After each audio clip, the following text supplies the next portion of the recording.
Chapter 1140.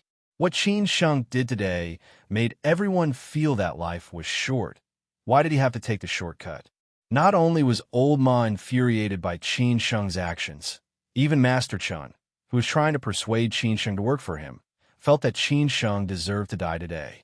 Luckily, Qin Sheng didn't follow him. Otherwise, who knew what kind of trouble he would cause in the future? Hence, Master Chen gave up on Qin Sheng without hesitation. Qin Sheng was already crazy, and he couldn't stop him no matter what. If it wasn't because he wanted to see Old Ma make a fool of himself, he would have gotten rid of him personally if this was any other occasion. Master Chen would not protect Qin Sheng. He was very clear that Qin Sheng had challenged Old Ma's bottom line. If he insisted on protecting Qin Sheng, Old Ma would shed all pretenses of cordiality with him and start a war with him. Moreover, he would only protect Qin Sheng if he was crazy. Gu Jinni also didn't expect Qin Sheng to do this today. The previous 2 times, they tried their best to kill Qin Sheng, but Qin Sheng managed to escape. Who knew that Qin Sheng would come to them voluntarily today? At first, he was worried that Old Ma would forgive Qin Sheng for the sake of Master Chen's face. But who knew that Qin Sheng would do this?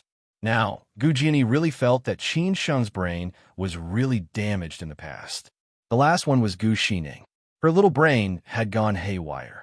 She was a little confused when she saw her uncle here. She did not know what Qin Sheng wanted to do today. When she found out that the other 2 people here were Godfather Ma and Godfather Chen, who were on par with Godfather Ma, she was even more confused. When Qin Sheng provoked Old Ma again and finally forced Master Chen to give up, Old Ma was furious. Gu Xining finally understood what Qin Sheng wanted to do. Gu Xining instinctively wanted to stop Godfather Ma when he was angry and wanted to teach Qin Sheng a lesson. No matter what happened to Qin Sheng today, he did it for her. Although she did not understand what Qin Sheng wanted to do, nor did she understand why he did it. Just at this moment, something strange happened. The door to the private room was kicked open from the outside. Most importantly, among the group of people who came in, someone actually dared to call Godfather Ma by his full name. Ma Chunkai? One had to know that Godfather Ma hated it when people call him by his full name. It was his fault for being too vulgar. Moreover, he even shouted, Ma Chunkai, who do you want to kill? Who would be so bold as to not want to live like Qin Sheng? Old Ma was already enraged by Qin Sheng. At this moment, even if the Heavenly King were to come, he wouldn't be able to stop him. Hence, Old Ma was even more enraged at being disturbed. He wanted to see who dared to meddle in this matter. But when she saw the man walking at the front, Godfather Ma was petrified. He stood rooted to the ground with his eyes wide open in disbelief. Who would have thought that this man would suddenly appear here? Master Chen also saw the man walking in. When the door was kicked open, he was still wondering who had the guts to do this. Could it be Li Xiang's reinforcements? But when he saw Li Xiang's reinforcements, he was completely shocked. He didn't expect that the reinforcements would be this man. Although he hadn't seen this man for a long time, he was the one who made him who he was today. Of course, not only him, but also Godfather Ma, who was dumbfounded and didn't know what to do. Because this man's surname was Zhao. His full name was Zhao Qiushi. He used to be the leader of the underground world in Sichuan and Chongqing. Everyone called him Master Zhao. Qin Sheng wasn't surprised that Master Zhao was here. After all, Song Ruyu, who didn't return to Beijing, was here as well. This was what they had discussed. In the end, if they wanted to solve the Gu family's problem in the shortest time possible, they definitely needed Master Zhao's help. This was also the most direct way. After all, in Sichuan and Chongqing, Master Zhao was still the uncrowned king. Moreover, be it Old Ma or Old Chen, they used to be Master Zhao's subordinates. Qin Sheng walked towards Master Zhao slowly and greeted him with a smile. Brother-in-law, you're finally here. If you still didn't come, I would have died in your territory. Zhao Qiushi knew that Qin Sheng was mocking him on purpose. Of course, he had tacitly agreed to this matter behind the scenes.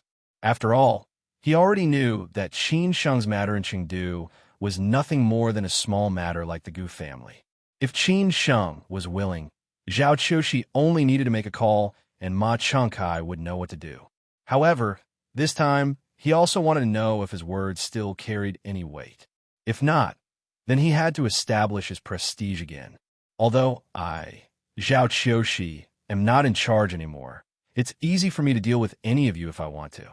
Moreover, he also wanted to know how unscrupulous Ma Changkai, who had become more and more arrogant in recent years, was. Some things that he didn't care about were not allowed by him, but had not crossed his bottom line. On the other side, Ma Changkai hadn't recovered from the initial shock when he heard this young man, who didn't take him seriously today, call Master Zhao brother-in-law. Ma Changkai almost fainted. What the hell? Whether it was old Ma or old Chun, they both understood why this young man called Li Xiang was so arrogant and why he played them in circles. It turned out that Master Zhao was his true backer. They had really dug a big hole for them. Master Chen couldn't help but feel lucky. He didn't do anything to Li Xiang, nor did he do anything to Li Xiang. At least he didn't offend Li Xiang. Otherwise, there would be no ending today. Therefore, even he didn't know how old Ma would save the situation. This matter was a bit complicated.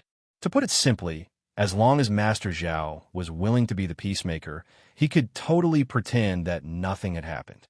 It was nothing more than old Ma apologizing to Li Xiang and so on. However, if Master Zhao was not willing, or if Li Xiang was too important on Master Zhao's side, then things would be a bit complicated. Old Ma would definitely have to pay a heavy price. Ma Changkai finally came back to his senses. He quickly walked over, lowered his head respectfully, and said, Master Zhao, why are you here? Chun Zhongsong, also known as Master Chun, had already walked over. He nodded silently and said, Master Zhao. Zhao Qiushi glanced at Chun Zhongsong and waved his hand, indicating that he knew what was going on and didn't need to say anything. To be honest, Zhao Qiushi was very lucky that Chun Zhongsong didn't get involved in too many things. Instead, he stood on Qin Sheng's side. Unexpectedly, he got himself a big favor. It should be known that the Qin family was supported by the Zhu family, which was an existence that everyone had to be wary of. Moreover, Qin Sheng was going to marry Song Ruyu. In that case, how big was this favor? If Chun Zhongsong stood on the opposite side of Qin Sheng and also attacked Qin Sheng, then it would be a bit difficult. After all, Chun Zhongsong was much more important than Ma Changkai in his heart. Zhao Qiushi faced Ma Changkai and asked in a deep voice, Ma Changkai, who are you going to kill? Ma Changkai hurriedly said, Master Zhao, it's not what you think. I also didn't know that you were Li Xiang's brother-in-law. This is really like a flood against the temple of the Dragon King. Ha ha. Qin Sheng said disdainfully, Hey, Master Ma, this is not what you said just now. This is the third time that you want to kill me. Tut, tut, tut, you scared me to death. After this sentence, Qin Sheng suddenly said very seriously, Also, I forgot to tell you that my name is not Li Xiang. My name is Qin Sheng, and I come from Beijing. Not Li Xiang, but Qin Sheng? Most importantly, it was from Beijing. Chun Zhongsong and Ma Changkai were both shocked. This sentence was the last straw that broke the camel's back for Ma Changkai. This sentence was the last straw that broke the camel's back for Ma Changkai. Because he came from Beijing and he could still call Master Zhao brother-in-law, his identity was already self-evident. If they thought about it carefully, the name Qin Sheng seemed a bit familiar. It was just that because Qin Sheng disappeared for 3 years, many people had forgotten this name. After all, 3 years was not long, but it was not short either. On the other side, Gu Xining's mind had already gone blank. No matter how strong she was just a girl who grew up under the protection of her parents. What happened today was already beyond her range of tolerance. How could she still care about what others were saying? What Ma Changkai did was completely his own fault. Zhao Qiushi did not think that he had much face to let Qin Sheng pretend that nothing had happened. Even if Qin Sheng really tolerated it, did he not have any grudges in his heart? Originally, this was a favor that he did conveniently. Zhao Qiushi did not want to backfire. Moreover, he did not want to protect Ma Changkai, but he also believed that Qin Sheng would know how to handle it. Qin Sheng, I have no opinion on how you want to deal with Ma Changkai. Today, I will make the decision for you. Zhao Qiushi took the initiative to speak.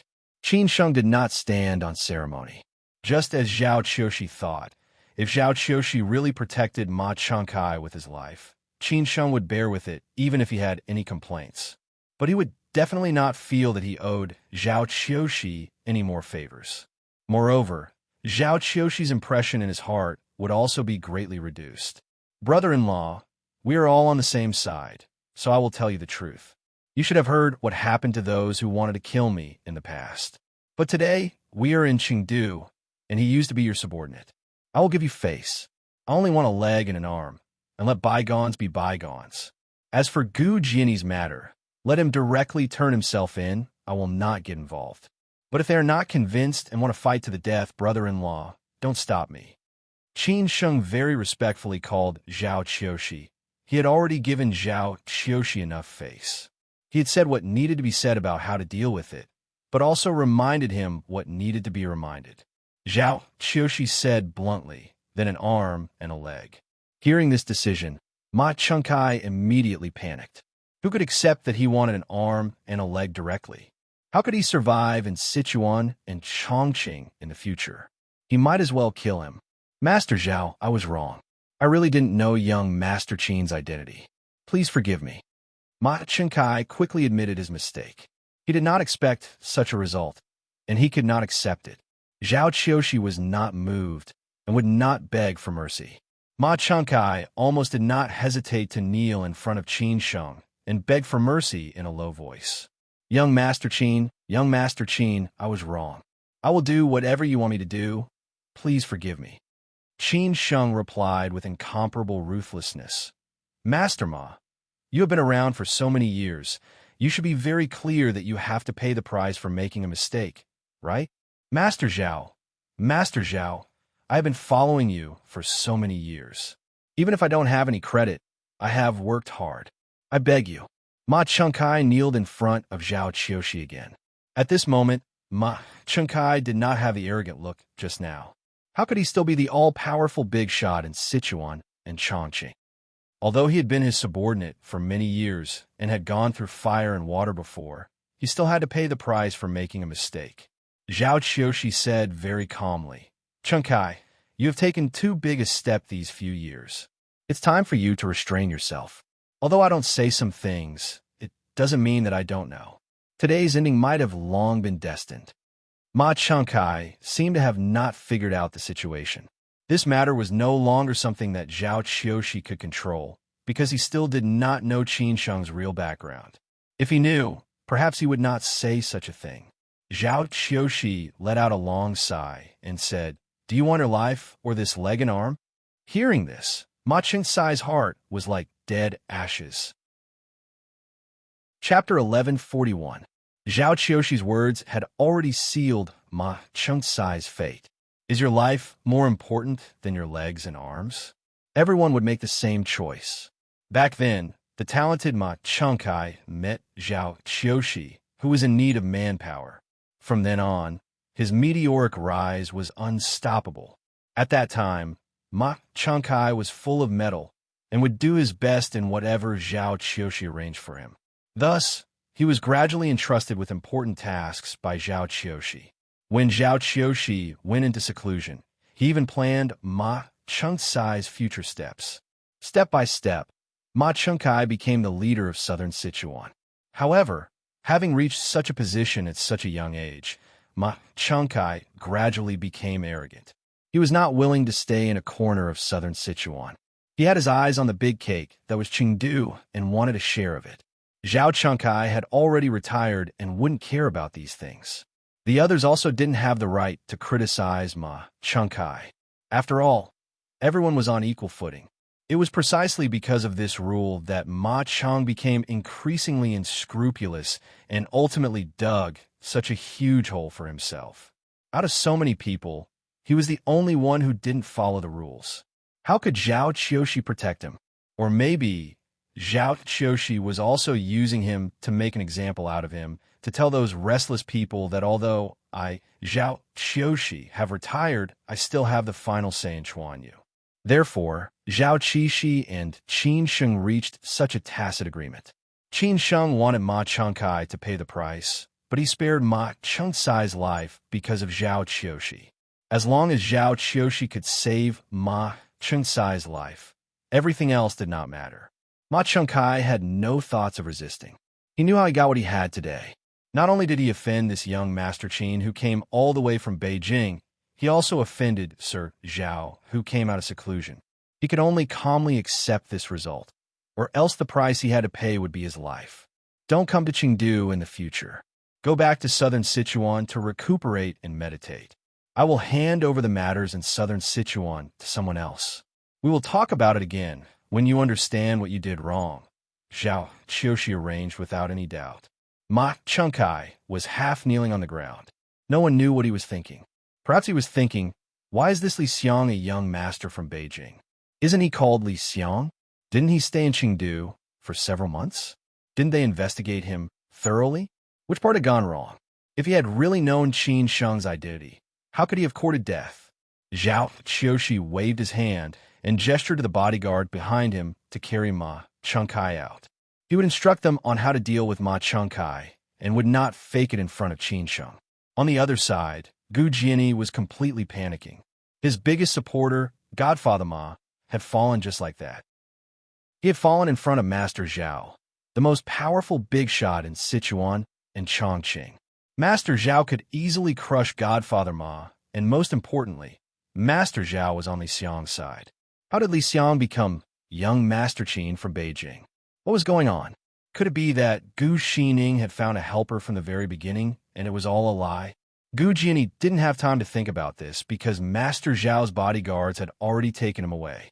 After witnessing Godfather Ma begging for mercy, Gu Jiani knew what his ending would be. If he didn't want to die, he should turn himself in. At least he would still be alive, and he wouldn't lose an arm or a leg. Therefore, he didn't resist and let Master Zhao's bodyguards take him away. However, everything that had happened today was like a dream, and he couldn't come back to his senses for a long time. Qin Sheng was very clear about his brother-in-law's style. He didn't doubt Ma Chengcai and Gu Jiani's ending at all. At this moment, he couldn't be bothered with Ma Chengcai and Gu Jiani anymore. He walked towards Chen Zhongsong directly and said some polite words. Brother Chen, thank you for taking care of me during this period of time, Qin Sheng said with a smile. Chen Zhongsong didn't look like he had expected better from Qin Sheng. He replied politely, Young Master Qin, you're welcome. It's just that Chen Zhongsong couldn't understand it, just like how Ma Chengcai couldn't understand it. How could an ordinary young man named Li Xiang suddenly become a rich young master from Beijing and call Master Zhao, who was powerful in Sichuan and Chongqing, brother-in-law? Who could accept this? Qin Sheng knew what Chen Zhongsong wanted to say. He shook his head and said, Brother Chen, I know you have a lot of questions. You can ask Brother Zhao when you have time in the future. I can only say that all these are coincidences. However, Brother Chen, let me give you a piece of advice. No matter how far you go or how high you stand, you have to have a bottom line and follow the rules. Otherwise, you will pay the price sooner or later. Chen Zhongsong slightly lowered his head and said, Thank you for your advice. After saying this, Chen Zhongsong said goodbye to Master Zhao and prepared to leave. There was nothing else for him to do here. Yu Kai, who had been following behind Chen Zhongsong, was still beating fast. The ups and downs and the plot twist that he had experienced today, even though he had been through a lot and seen a lot of the world, he still exclaimed that it was too King exciting. Until now, he still hadn't come back to his senses. He was really pretending to be a pig to eat a tiger. He even encountered such a melodramatic plot. Fortunately, he had been very polite to Li Xiang and didn't offend him. Otherwise, he would be miserable today. Even Master Ma was like this, he was nothing. Qin Sheng patted Yu Kai's shoulder and said with a smile, When you come to Beijing in the future, you can find me for a drink. Okay, Yu Kai replied in a trembling voice. Qin Sheng smiled and didn't say anything else. After a while, there were only a few people left in the room. Gu Xining was still sitting there in a daze. Zhao Qiushi looked at Qin Sheng and said, You guys handle the rest of the things. I'll go to deal with other things first. He really troubled this brother-in-law today. Qin Sheng felt very embarrassed and said, Brother-in-law, you go ahead. After Zhao Qiushi left, Song Ruyu, who had been watching everything coldly as if what had happened had nothing to do with her, walked towards Qin Sheng. She looked at Gu Xining, who was still sitting there in a daze, and asked thoughtfully, "What about you?" Those people just now didn't mean anything to Song Ruyu. Their life and death had nothing to do with her. Even if it was Zhao Qiushi, so what? She only had eyes for Qin Sheng. Qin Sheng had a headache now. How could he explain this to Gu Xining? Song Ryu said softly, "I'll wait for you outside." After that, Song Ryu left, leaving Qin Sheng and Gu Xining alone. This was also a problem that Qin Sheng had to solve before he left. Qin Sheng moved a chair and sat next to Gu Xining. He didn't take the initiative to say anything, waiting for Gu Xining to recover. After all, what had happened today had made this girl physically and mentally exhausted. After a long time, Gu Xining finally came to her senses. She asked blankly, "Are you Li Xiang or Qin Sheng?" Qin Sheng answered truthfully, "My name is Qin Sheng. Thank you for helping me and for helping my father. But why did you lie to me? Why did you help me?" Gu Xining asked confusedly. Qin Sheng let out a long sigh and said, "I didn't lie to you. As I said before, I was injured and lost my memory. At that time, I was still Li Xiang, so Li Xiang did what Li Xiang should do." Li Xiang also met Gu Xining, who listened to me singing every day in the bar. Later, Li Xiang found his memory and realized that Li Xiang was not Li Xiang. Li Xiang's real identity was Qin Sheng. It happened that the man named Qin Sheng was very powerful, so these things happened later. "Really?" Gu Xining murmured to herself. Qin Sheng chuckled and said, "Of course it's true. Otherwise, I wouldn't have had time to hang around in Chengdu for so long and stay in a small town in Sichuan Tibet for 3 years. You and I met by chance. Why should I help you? Moreover, I'm facing Master Ma, who is famous in Sichuan and Chongqing. If I were an ordinary person, I wouldn't be able to kill him even if I had several lives." Met by chance? Gu Xining didn't care about what Qin Sheng had said at all. She only focused on the words "met by chance." Qin Sheng smiled bitterly and didn't know how to explain it. "So all of this is within your plan. When you went to the Sea of Bamboos in South Shu, you told me that you were going to leave Chengdu to look for your past memories. In fact, you lied to me. You have already found your past memories and found out what happened in the past. So you want to leave Chengdu. Are you really going to leave and never come back?" Gu Xining was not stupid. She began to recall what Qin Sheng had said before. Qin Sheng was silent for a while and said, "I'll come back when I have time. After all, I like Chengdu very much." Hearing this answer, Gu Xining understood what Qin Sheng meant. But what about her? She liked Qin Sheng very much. Gu Xining was lost in thought and didn't say anything. She didn't even know that Qin Sheng had walked out of the box. Because Qin Sheng felt sorry for Gu Xining, he didn't know what to say. A few minutes later, Song Ryu walked in. She walked slowly to Gu Xining and said softly, "Do you like Qin Sheng very much?" Gu Xining nodded without hesitation and said, "Very much. There's nothing wrong with liking someone. It's a pity that you met him at the wrong time. But you're still young. It's easy to like someone and let go of someone. Otherwise, you'll have to bear endless pain and longing." What Song Ryu said was the truth. She didn't want Qin Sheng to bear these emotional debts anymore. Song Ryu continued, "There are some words that Qin Sheng doesn't know how to say. Let me say it for him. You're not from the same world. There are many choices in life, but don't make the most difficult choice. You are not people of the same world." This sentence is a little hurtful, but it is also the most true. Gu Xining was a little unhappy when she heard this. Why did she say something for Qin Sheng when Qin Sheng didn't know how to say it? So she asked directly, "Who are you?" Since Song Ryu appeared, she had been confused about this woman's identity. In particular, she was now saying these words for Qin Sheng. Was it Qin Sheng's idea or hers? Most importantly, who on earth was this woman? Song Ryu said slowly, "My name is Song Ryu. I'm Qin Sheng's fiancé. I've waited for him for 3 years." At this moment, Gu Xining finally understood why this woman had said these words. Yes, only she was qualified to say these words. Chapter 1142. The most complicated things in the world were often related to love. For example, What happened tonight could be easily solved by Qin Sheng. Even without Zhao Qiu's help, Qin Sheng could still use other resources to solve this problem. However, when facing Gu Xining, Qin Sheng did not know what to do. In the end, Song Ryu had to step in. It was not that Qin Sheng was avoiding anything. He just did not want to hurt this silly girl. After all, she had experienced too many things during this period of time. She was already mentally and emotionally exhausted. She had pinned her hopes on Qin Sheng.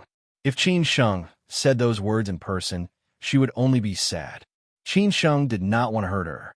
The luckiest thing in life was to be loved and loved by others. The saddest and loneliest thing was to be loved and loved by others. You should feel lucky to be loved by others. Even if you could not be with them, why would you hurt others? Qin Sheng stood on the balcony outside, smoking silently. He knew that he had made a lot of people wait for 3 years, and he had to pay back the debt slowly. In the private room, Song Ryu and Gu Xining talked a lot. Gu Xining was very curious about the story of Qin Sheng and Song Ryu, and Song Ryu told her their story patiently. At this time, Song Ryu's eyes were shining, and she was smiling, which was totally different from the Gu Xining who could only watch from afar. She told Gu Xining about her childhood with Qin Sheng. She also told Gu Xining about how Qin Sheng had been missing for more than 20 years. She also told Gu Xining about how they had reunited. She also told Gu Xining about what had happened after they had been together, including how many people did not agree with them and were not optimistic about their relationship. She also told Gu Xining how she had waited for Qin Sheng for the past 3 years and how much pressure she had been under. Of course, she did not hide anything. She also told Gu Xining about her and Qin Sheng's background. Only by knowing these could Gu Xining completely let go of Qin Sheng. Gu Xining knew what she should know. She was very envious of Song Ryu, who had met Qin Sheng since childhood, but she also admired Song Ryu, who seemed to have been waiting for Qin Sheng for so many years. This long wait was the most terrible thing. Honestly speaking, Gu Xining might have given up long ago if she had been Qin Sheng. Besides, when Gu Xining knew about Qin Sheng's background, she understood why Song Ryu said that they were not from the same world. Because they really did not belong to the same world. Maybe only a girl like Song Ryu was worthy of an excellent man like Qin Sheng. Maybe everything was destined. Otherwise, how could they have known each other since they were young? Gu Xining knew that it was impossible for her to let go of Qin Sheng in an instant. She would continue to like Qin Sheng quietly. Perhaps one day, when these feelings were exhausted, she would really let go of Qin Sheng. Perhaps when she met the next man she liked, she would let go of Qin Sheng. No matter what, she was grateful that she had met Qin Sheng. She was also grateful that Qin Sheng had helped her solve the problem of the Gu family. It seemed that after experiencing these things, she had really grown up. However, growth came with a price. When Song Ryu and Gu Xining came out, Gu Xining was no longer as lonely as before. She finally smiled. Seeing this, Qin Sheng knew that she had a good chat with Song Ryu. It seemed that Song Ryu was indeed needed for this kind of thing. Qin Sheng walked over slowly. He did not know what to say or what to say. However, Gu Xining asked directly, "When will you go back to Beijing?" "Tomorrow night." Qin Sheng answered honestly. Gu Xining asked again, "Can I see you off?" Qin Sheng smiled and nodded. "I have no reason to refuse." Gu Xining smiled very strongly. "You must love Sister Ryu. Don't let me down." "Okay, I will." Qin Sheng nodded. Gu Xining looked at Song Ryu and then at Qin Sheng. She was really envious of Song Ryu. She really hoped that the person standing next to Qin Sheng was her. What a pity. In the end, Gu Xining smiled and said goodbye. She left without hesitation. Looking at Gu Xining walking away, everyone could feel that she was sad and lonely, as if she had been abandoned by the whole world. However, what could Qin Sheng do? After all, people would experience many joys and sorrows in life. Maybe in the end, they would get used to it. That night, the fate and life of many people had changed. For example, Ma Chengkai, Gu Jiani, and Gu Xining. If they had not met Qin Sheng, maybe their lives would have been different. Ma Chengkai would still be the master Ma, who would still be powerful in Chuanyu. Gu Jinny would successfully take over the Gu family's company and start a new life. What about Gu Xining? What else could she do? She could only accept the fact that she could not avenge her father. She would not even know the truth. Maybe she would be disappointed in this society and many people. In the end, she would find a random man and marry him. However, they met Qin Sheng. After everyone left, Qin Sheng left with Song Ruyu. Chang Baji and the others, who had been secretly protecting Qin Sheng, did not need to hide anymore. Anyone who wanted to challenge Qin Sheng now had to think about their own strength.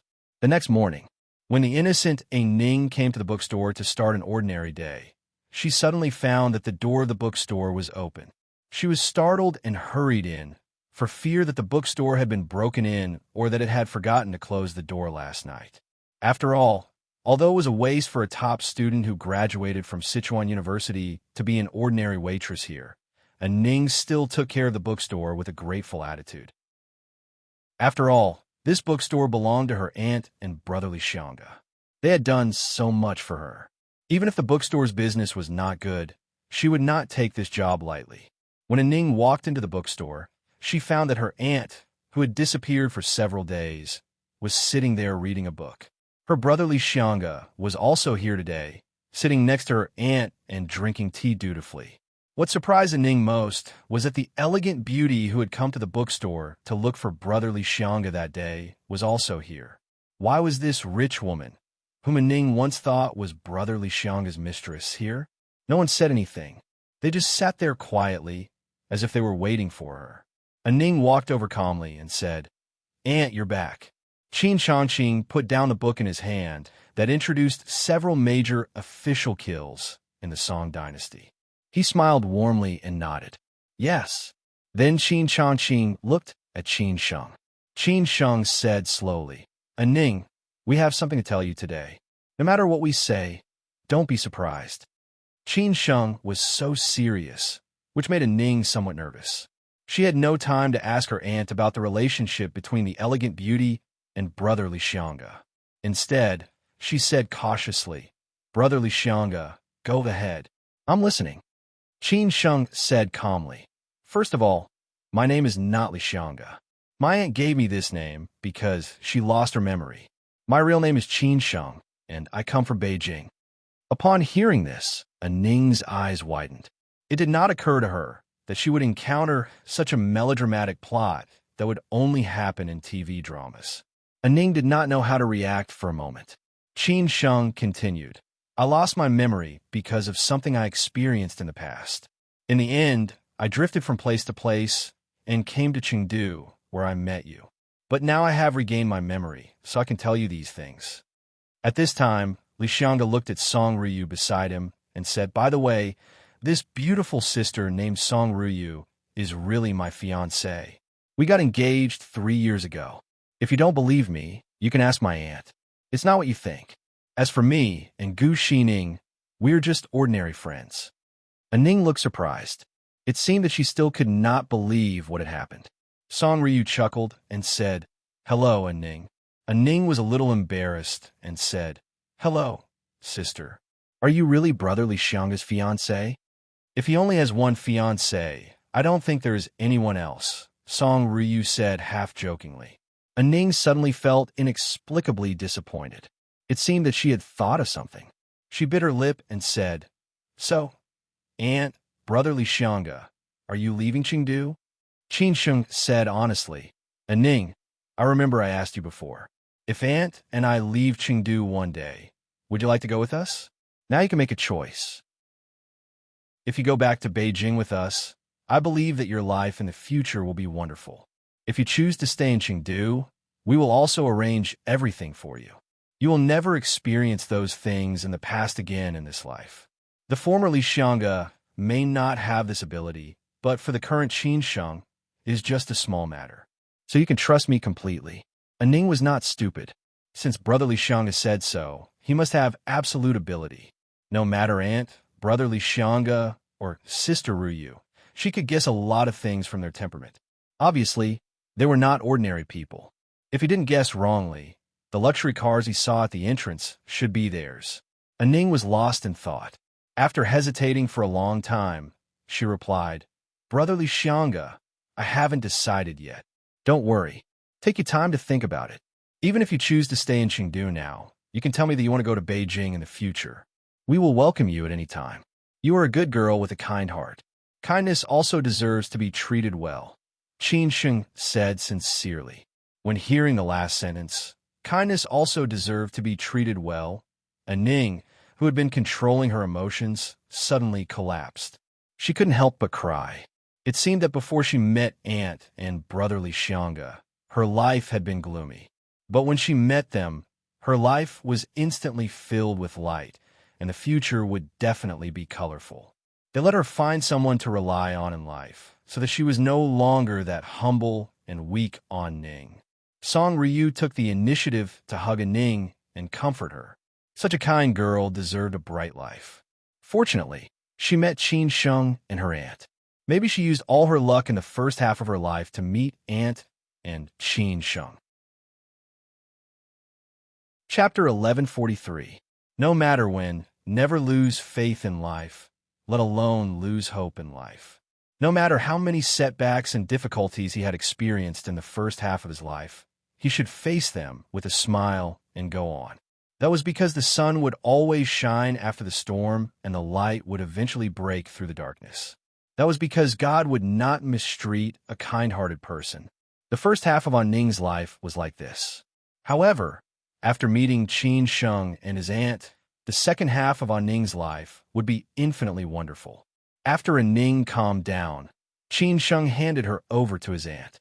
He thought that his aunt would have a lot to say to Ning, including that if Ning chose not to leave Chengdu for the time being, she would also make arrangements for Ning. Qin Sheng did not need to worry about these things. At this moment, Qin Sheng took Song Ryu to the restaurant and the express delivery station to say goodbye to his old friends. Apart from the 2 years he stayed in the Sichuanabet town, the people who had the most contact with Qin Sheng should be the brothers at the express delivery station. When he was in the Sichuanabet town, Qin Sheng had less contact with the outside world. Moreover, the place where they lived was a little far from the town. This was also Qin Changqing's intention, in case Qin Sheng had too much contact with the outside world and expose his whereabouts in advance, which would lead to more trouble. However, after arriving in Chengdu, Qin Changqing did not care about these things anymore. In addition, he wanted to take the initiative to integrate into the new environment. So his relationship with the brothers at the express delivery station was not bad. When Qin Sheng resigned, he promised Wang Su and the others that he would treat them to a good time when he made a lot of money in the future. After all, he would leave Chengdu tonight. After all, after getting along with them for so long, it was time to fulfill his promise. At least, he would treat them to a meal. After all, he had to say goodbye to his friends when he left Chengdu this time. Moreover, after leaving Chengdu this time, he did not know when he would come back. At that time, he might not be able to see his friends at the express delivery station again. Qin Sheng had already told the boss and the lady boss about this in advance. He did not give too many complicated reasons. He just said that he was leaving Chengdu, thanked the boss, the lady boss, and the brothers at the express delivery station for taking care of him during this period, and invited them to a meal before he left. The boss and the lady boss did not say much. They got along well with Qin Sheng, but they did not expect that Qin Sheng would suddenly leave Chengdu. Then, what about his fair, rich, and beautiful girlfriend? Or was it because Qin Sheng had been dumped and suffered a blow that he had to leave? Thinking of this, the lady boss felt a little wronged for Qin Sheng. She muttered to the boss, "Did you see that? Beautiful girls nowadays really can't be trusted. Fortunately, you met me. Otherwise, you would definitely be a bachelor now. If I find out that you've been fooling around outside, I'll break your 3 legs." The boss suddenly felt a chilly wind blowing between his legs. He quickly praised his wife and promised that he would never encounter such a situation. Otherwise, he would leave the house with nothing. If others were present, they would definitely be moved and say that they were a loving couple. Song Ryu had booked the place for lunch that day. Sister Qingyi had recommended it to her. It was located in an old building near Wangjianglu Park. Before Zhao Qiushi retired, this had been his base camp. The trusted aides who were able to follow Zhao Qiushi to this place back then were now the big shots of Sichuan and Chongqing, including Chen Zhongzong and Ma Chengkai. However, after Zhao Qiushi retired, this place became a private club under the Shishu group that only entertained VIPs. Since Song Ruyu had asked, Li Qingyi would certainly arrange it. She had thought that Song Ruyu and Qin Sheng would invite some special guests. She did not expect that Qin Sheng would only invite some couriers. Huang Su, who had always been on good terms with Qin Sheng, arrived first with 5 or 6 couriers. These were all people who had a good relationship with Qin Sheng. Huang Su did not invite those who did not have much contact with Qin Sheng. After all, he also wanted to save money for Qin Sheng. However, it was not easy to find this place. Huang Su found that this place was a bit mysterious. It seemed to be a private club that forbade anyone from entering. The main thing was that there were several security guards on duty at the entrance. They were staring at them. "Brother Huang, is this the place?" Wu Jun, who had come with Huang Su and shared a shift with Qin Sheng, asked in a low voice. Huang Su had been sure that this was the place, but now he was not sure. He muttered, "It should be here. The location that the lady boss sent me is correct. Shall we ask again?" Wu Jun bit the bullet and asked the security guards over there. He even said Li Xiang's name. However, the security guards there said that there was no such guest at all. Besides, this place was never open to the public. They must have made a mistake. "Brother Huang, it's really not here," Wu Jun said with a depressed look. "Is Li Xiang fooling us? Why did this guy suddenly invite us to dinner without any warning?" Brother Huang was confused and said, "I don't think so." At this time, the boss and the lady boss had parked their cars and came over. Seeing Huang Su and the others standing at the entrance, the lady boss scolded them angrily. "You are standing here like door gods. It's really embarrassing." Huang Su hurriedly ran over and said, "Lady boss, did we come to the wrong place? How could it be wrong? This is the location that Li Xiang sent me. Besides, he said that he would be here soon," the lady boss said proudly. Huang Su had to answer truthfully, "We have asked. They said that there was no such guest at all. Besides, they never opened to the public. They said that we must have gone to the wrong place." At this time, the lady boss was also stunned. Did they really go to the wrong place? She raised her head and looked at the place next to her. Whether from the environment of the courtyard outside or the decoration inside, it did not seem to be an ordinary place. Even the security guards at the entrance were much more energetic than other places. The lady boss was also stunned. She tidied up and asked the boss to ask again. At this time, the manager inside saw so many people standing outside the door. After asking about the situation, he asked the security guards to quickly drive these people away. Today, they were going to entertain distinguished guests. The general manager specially called them and said that the group's president had specially instructed them to arrange this. It was almost time. If there was any mistake, they would be in big trouble. The security guards were usually polite. When they met tourists taking photos or asking questions, they would not ask anything. At this time, they had no choice but to come out and drive Huang Su and the others away. They wanted them to leave quickly and not make things difficult for them. The boss and the lady boss looked at each other. According to reason, Li Xiang should not fool them.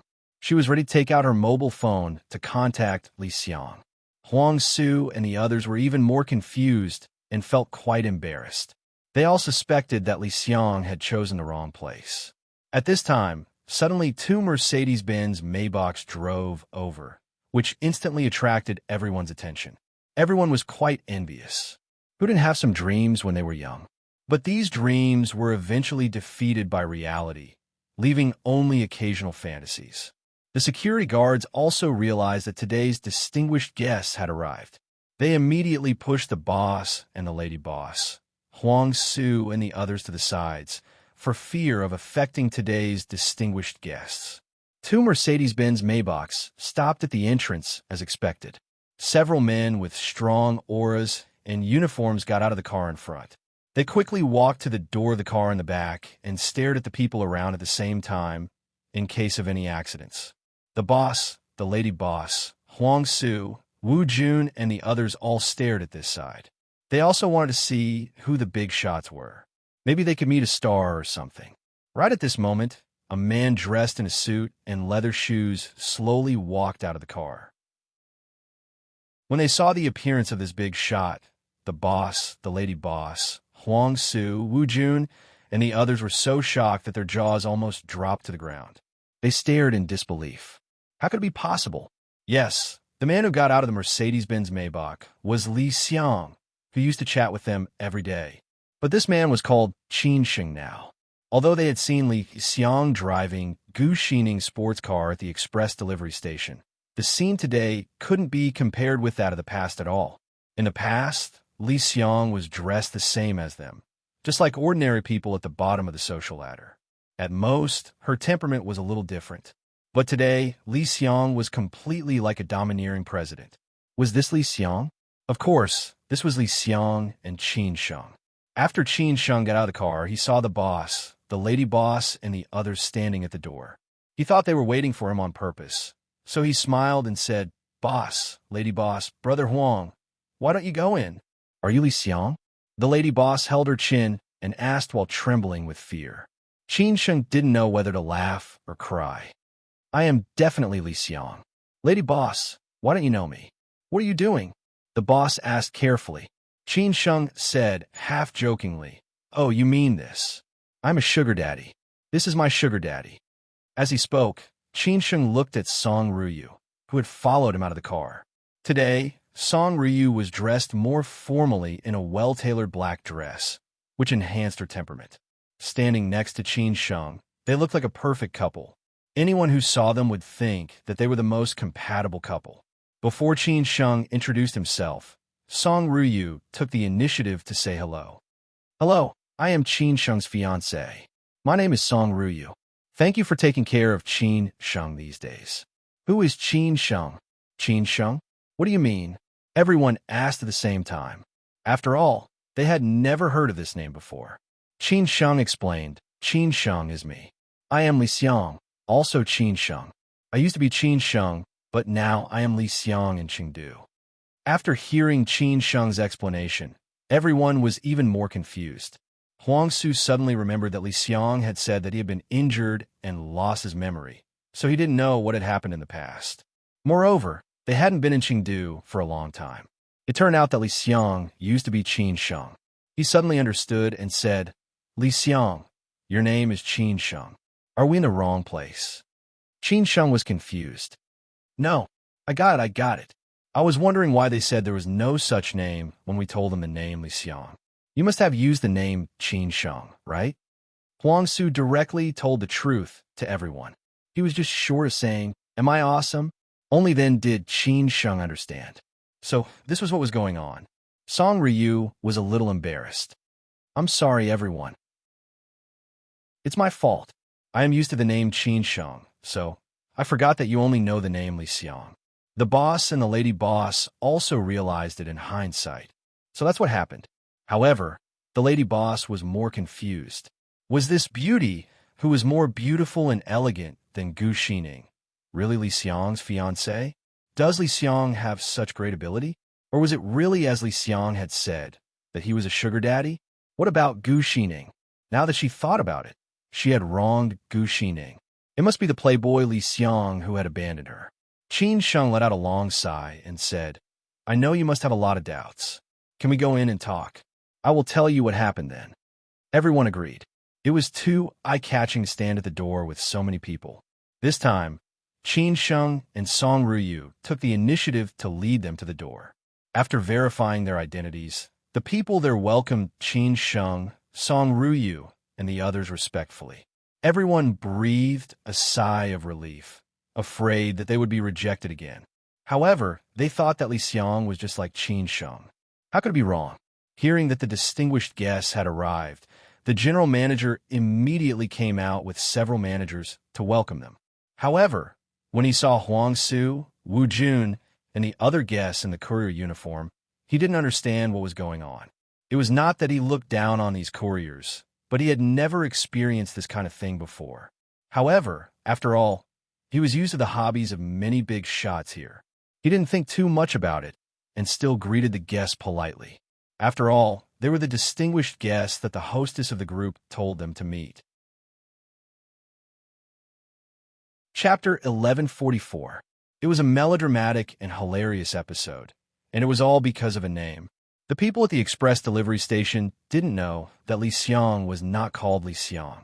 Today, the VIP club of the Shishu group only entertained Qin Sheng and Song Ruyu. There were no other guests in the whole three-story building.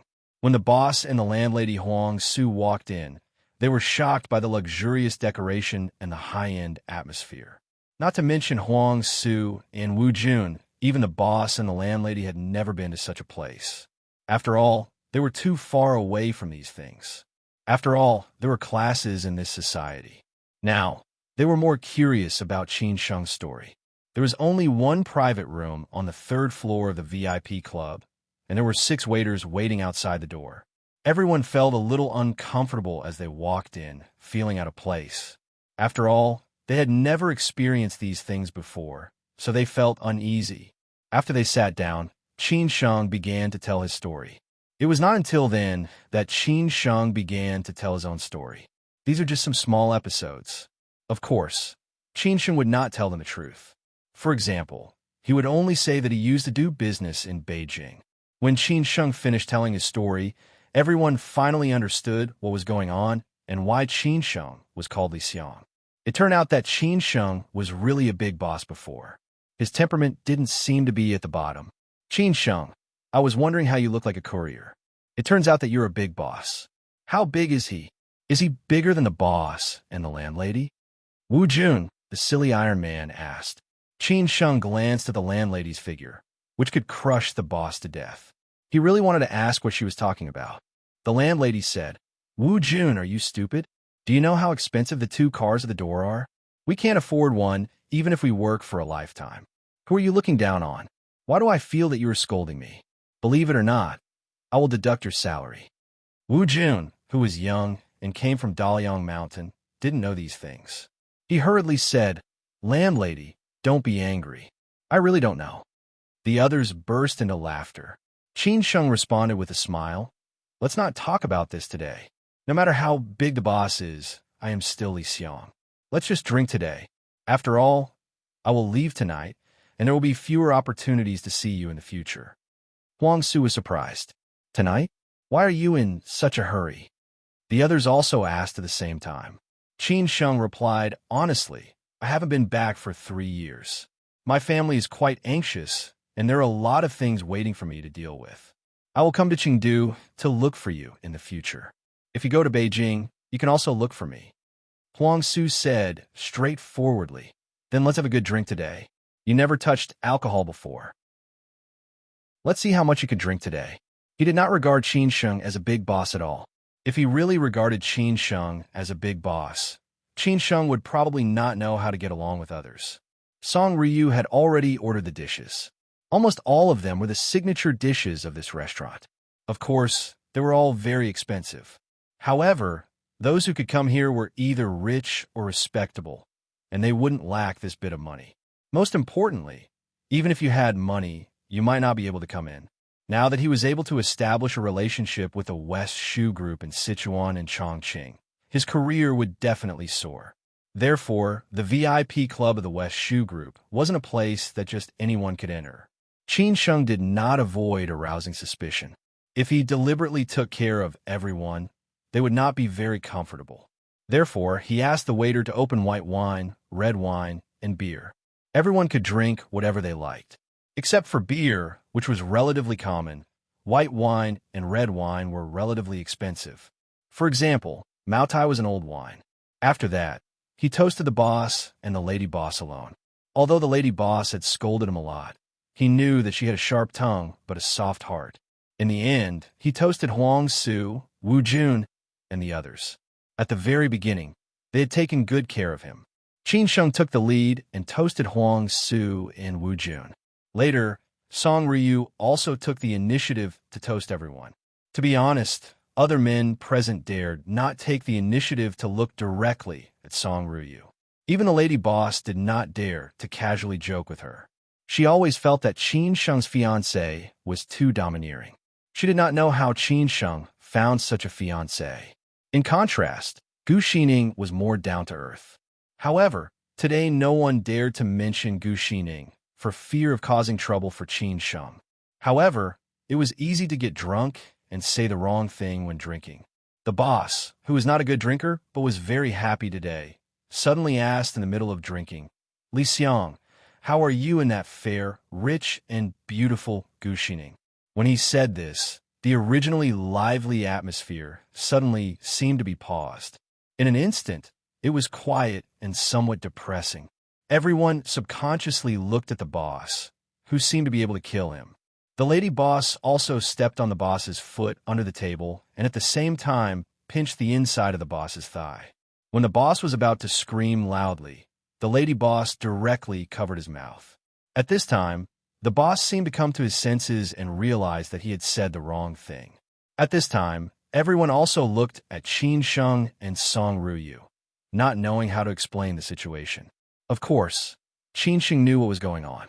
However, Song Ruyu took the initiative to say, "Don't mind me saying the wrong thing. Qin Sheng told me about Gu Xining, and I also met her. So you can rest assured." Qin Sheng also took the opportunity to explain, "Gu Xining and I are just friends. At that time, something happened to her family. In order to help her, I accompanied her to put on a show. Otherwise, do you think that Gu Xining would fall in love with Li Xiang, who was a courier at that time?" Of course, this explanation was for everyone, so that they wouldn't think too much. After Qin Sheng and Song Ruyu's explanation, everyone understood what was going on. Then, the atmosphere was no longer awkward. No one had any taboos. It was very lively and lively. They toasted and chatted with each other. This luncheon lasted for more than 2 hours and didn't end until everyone had had a good time. Although Qin Sheng's drinking capacity was not as good as before, after all, he hadn't drunk like this for a long time. However, it was still more than enough to deal with the boss, Huang Su, and the others. In the end, Qin Sheng arranged for the driver to send them home. There were already 2 commercial cars waiting for them at the door. When it was time to leave, everyone was a little reluctant to part with Qin Sheng. They held Qin Sheng's hand and said a lot, because they knew that although Qin Sheng said that they would meet in the future, they had already realized the distance between them. It might be very difficult to see Qin Sheng again in the future. For some of them, this separation might be a lifetime. It seemed that life was like this. Many people who had been with each other for a long time would think that they would see each other often in the future. However, they didn't know which separation would be the last. Classmates, colleagues, friends. They were all like this in the afternoon. Qin Sheng and Song Ryu went to Blue Cartier on Mount Muma to meet Zhao Qiushi and Li Qingyi. When they left, they should say goodbye to the couple and thank them. If Zhao Qiushi hadn't helped them in Chengdu this time, it might not have ended so quickly. It was relatively quiet on Mount Muma today. The children had been taken to Shanghai Disneyland to play. Zhao Qiushi and Li Qingyi had originally wanted to invite Qin Sheng and Song Ryu to have dinner before leaving. However, Qin Sheng and Song Ryu would directly go back to Beijing in the evening. They could understand Qin Sheng's eagerness to go back. After all, Qin Sheng hadn't been back for 3 years. Many people were waiting for him. Moreover, they would have many opportunities to meet in the future. Although Zhao Qiushi didn't go to Beijing often, he would visit his elders and friends during the New Year and other festivals. As for Li Qingyi, she would go to Beijing almost every month. "Brother-in-law, to be honest, I really troubled you this time," Qin Sheng said, feeling very embarrassed. Zhao Qiushi smiled and shook his head. "It's no trouble at all. This time, it might not be a bad thing for them. In the past few years, I almost didn't ask much about their affairs, but some of them are becoming more and more unscrupulous. Everyone can see what the current policy is like. Don't wait until something really happens. By then, no one can protect them, right?" Zhao Qiushi was not necessarily afraid of Qin Sheng. After all, the power behind Zhao Qiushi was also amazing. Everyone knew about the storm in the past. Not everyone could withstand it. After all, the identity of the person who died was too prominent. He was completely at the same level as Qin Sheng. Not to mention Li Qingyi's family, which had 3 generals, Zhao Qiuxi's former teacher and the old friend of the old monk could actually protect Zhao Qiuxi. Moreover, there was also Lin Jinbei, a big shot who was almost as famous as Qin Chang'an. Zhao Qiuxi could be considered to have indirectly supported Ma Chengkai. After all, Ma Chengkai had gone through fire and water with him many times in the past. It was just that Ma Chengkai was no longer the Ma Chengkai of the past. Many people were also not small characters in the past. After standing in a high position for a long time, their mentality would naturally change. However, times were different. Therefore, Zhao Qiuxi used this incident to knock Ma Chengkai and the others down. He also conveniently did Qin Sheng a favor. Of course, there were other reasons. It was more than killing two birds with one stone. "Brother-in-law, you are still far-sighted," Qin Sheng said to flatter him. This was not just flattery. He already knew how this brother-in-law of his had become successful. If he was still in this position at that time, perhaps he would have already become a victim in the storm in the past 2 years.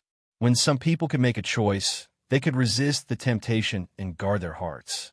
They made the smartest and most suitable choice. But some people, even if they had a choice, they had no choice.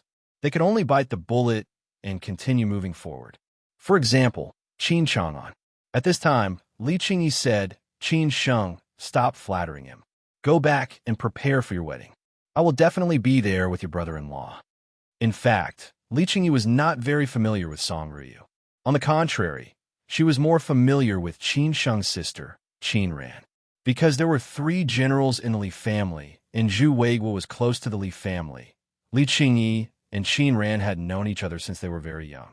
Song Ruyu replied with a smile, "Sister, brother-in-law, then we will wait for you." There was not too much hypocrisy. Both sides talked about family trivia.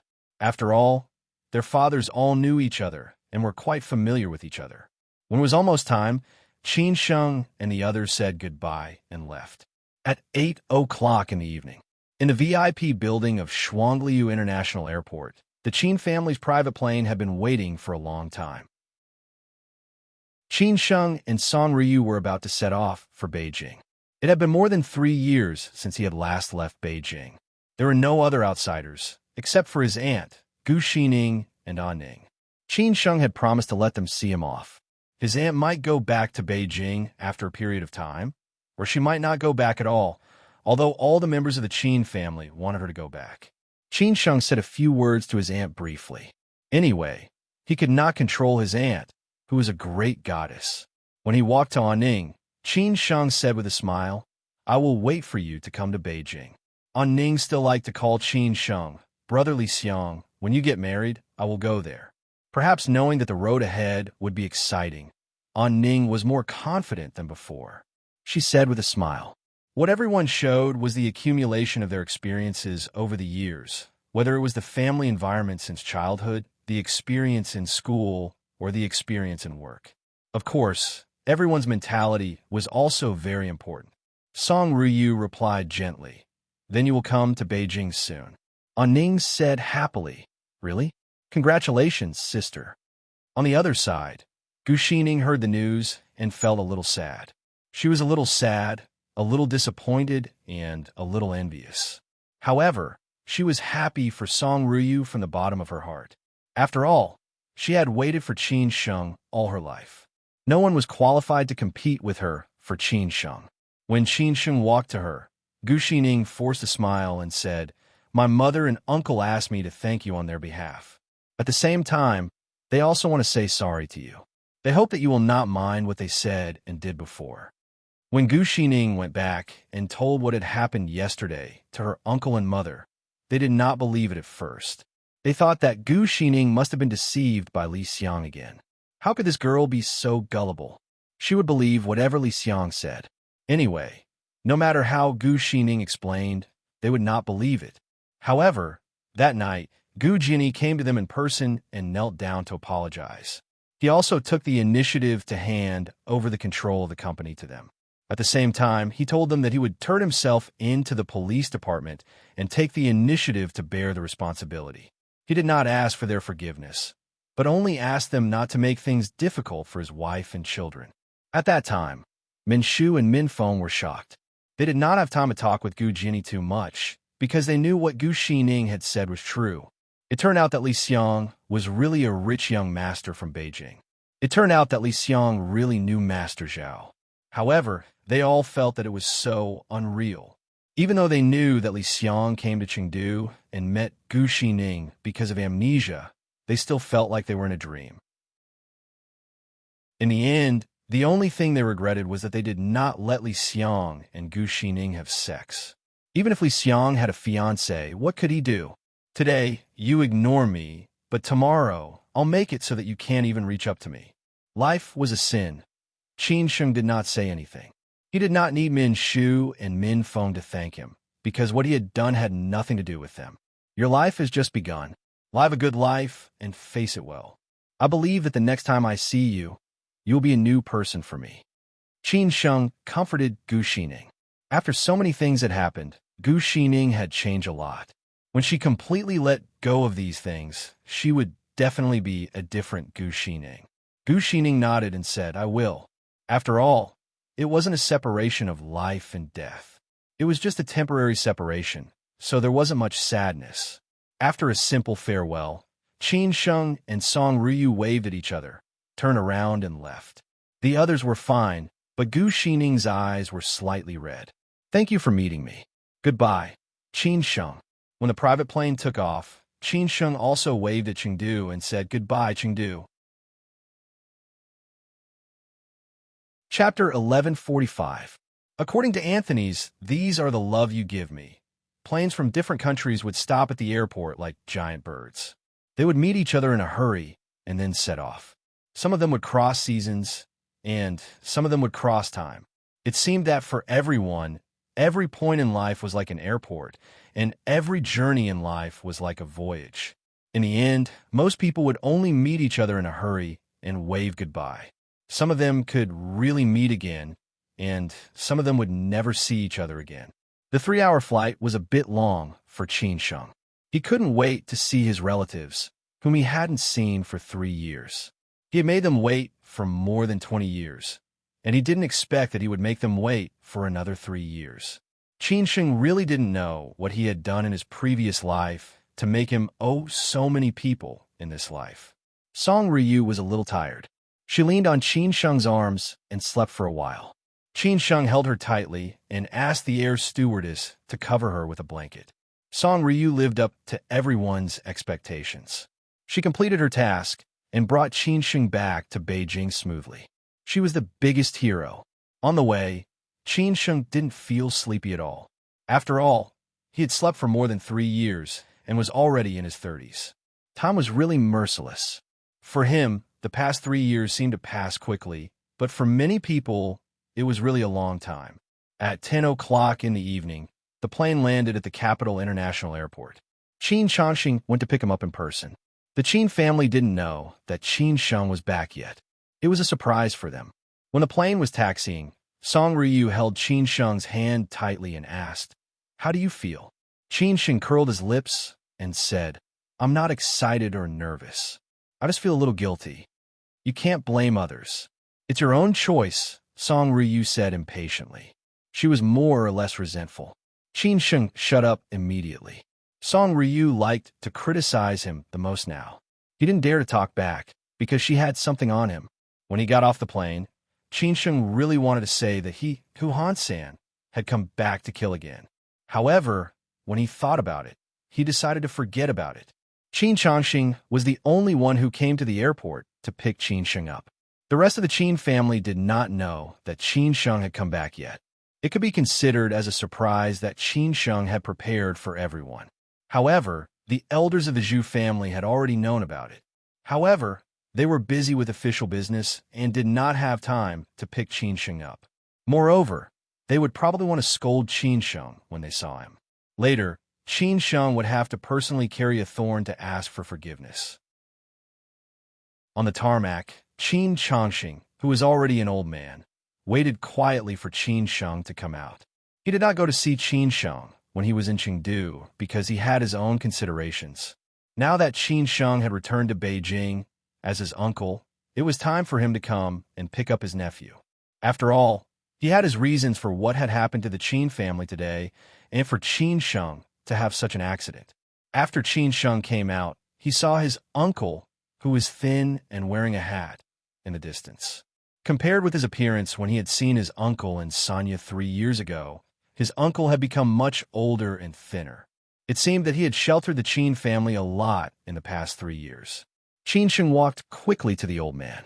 It did not occur to him that his uncle would come to pick him up at the airport. He felt somewhat embarrassed as he said, "Uncle, why are you here?" Time slipped away. Time flew by. Qin Changxing's face was full of wrinkles and age spots. He smiled sincerely and said, "I'm afraid that you will run away again. If that happens, I will not be able to explain to everyone."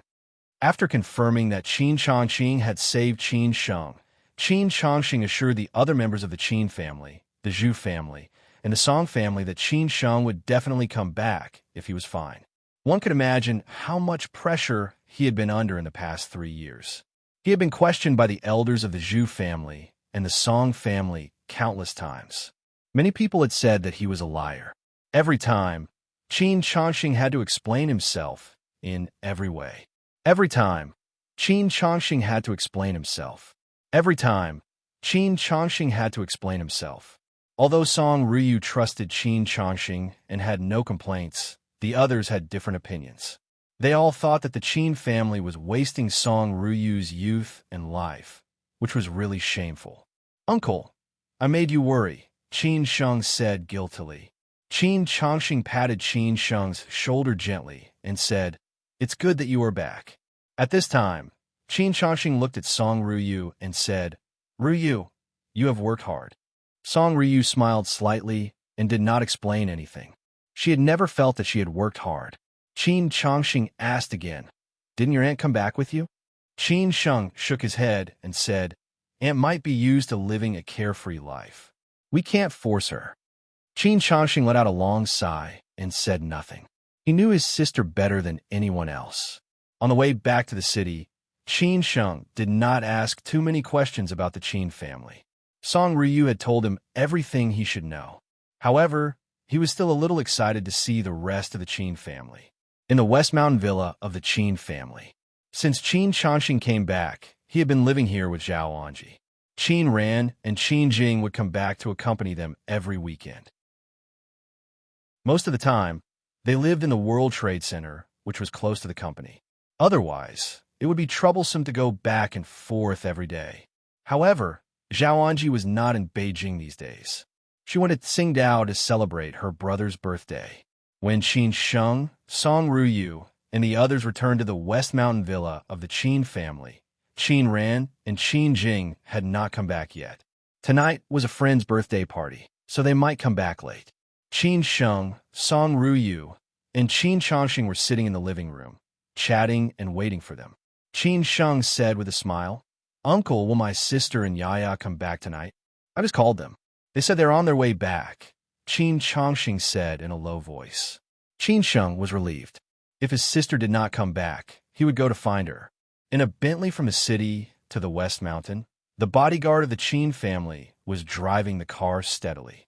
The 2 daughters of the Qin family were sitting in the back seat. Qin Ran was joking about her younger sister, Qin Jing. Although Qin Sheng had not been around for the past 3 years, fortunately, her younger sister, Qin Jing, had been accompanying her. Qin Ran was not as pitiful as before. Besides, there were uncle and aunt. Finally, the Qin family was not so lonely.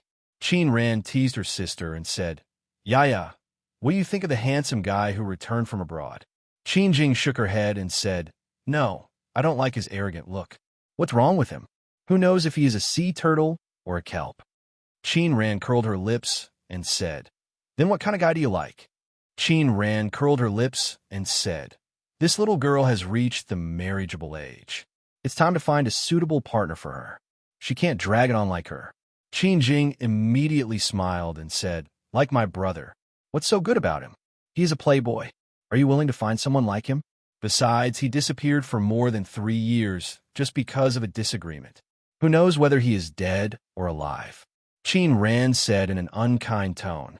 Her words were filled with great resentment. At first, she was looking forward to the day when Qin Sheng would suddenly come back. However, as she waited and waited, she was more and more disappointed. She seemed to be used to it. After all, she had waited for more than 20 years. But compared with the last time, she was really angry this time. Qin Jing was not so angry. She just wanted her brother to come back safely. So she comforted her sister and said, "Sister, my father said that my brother is fine.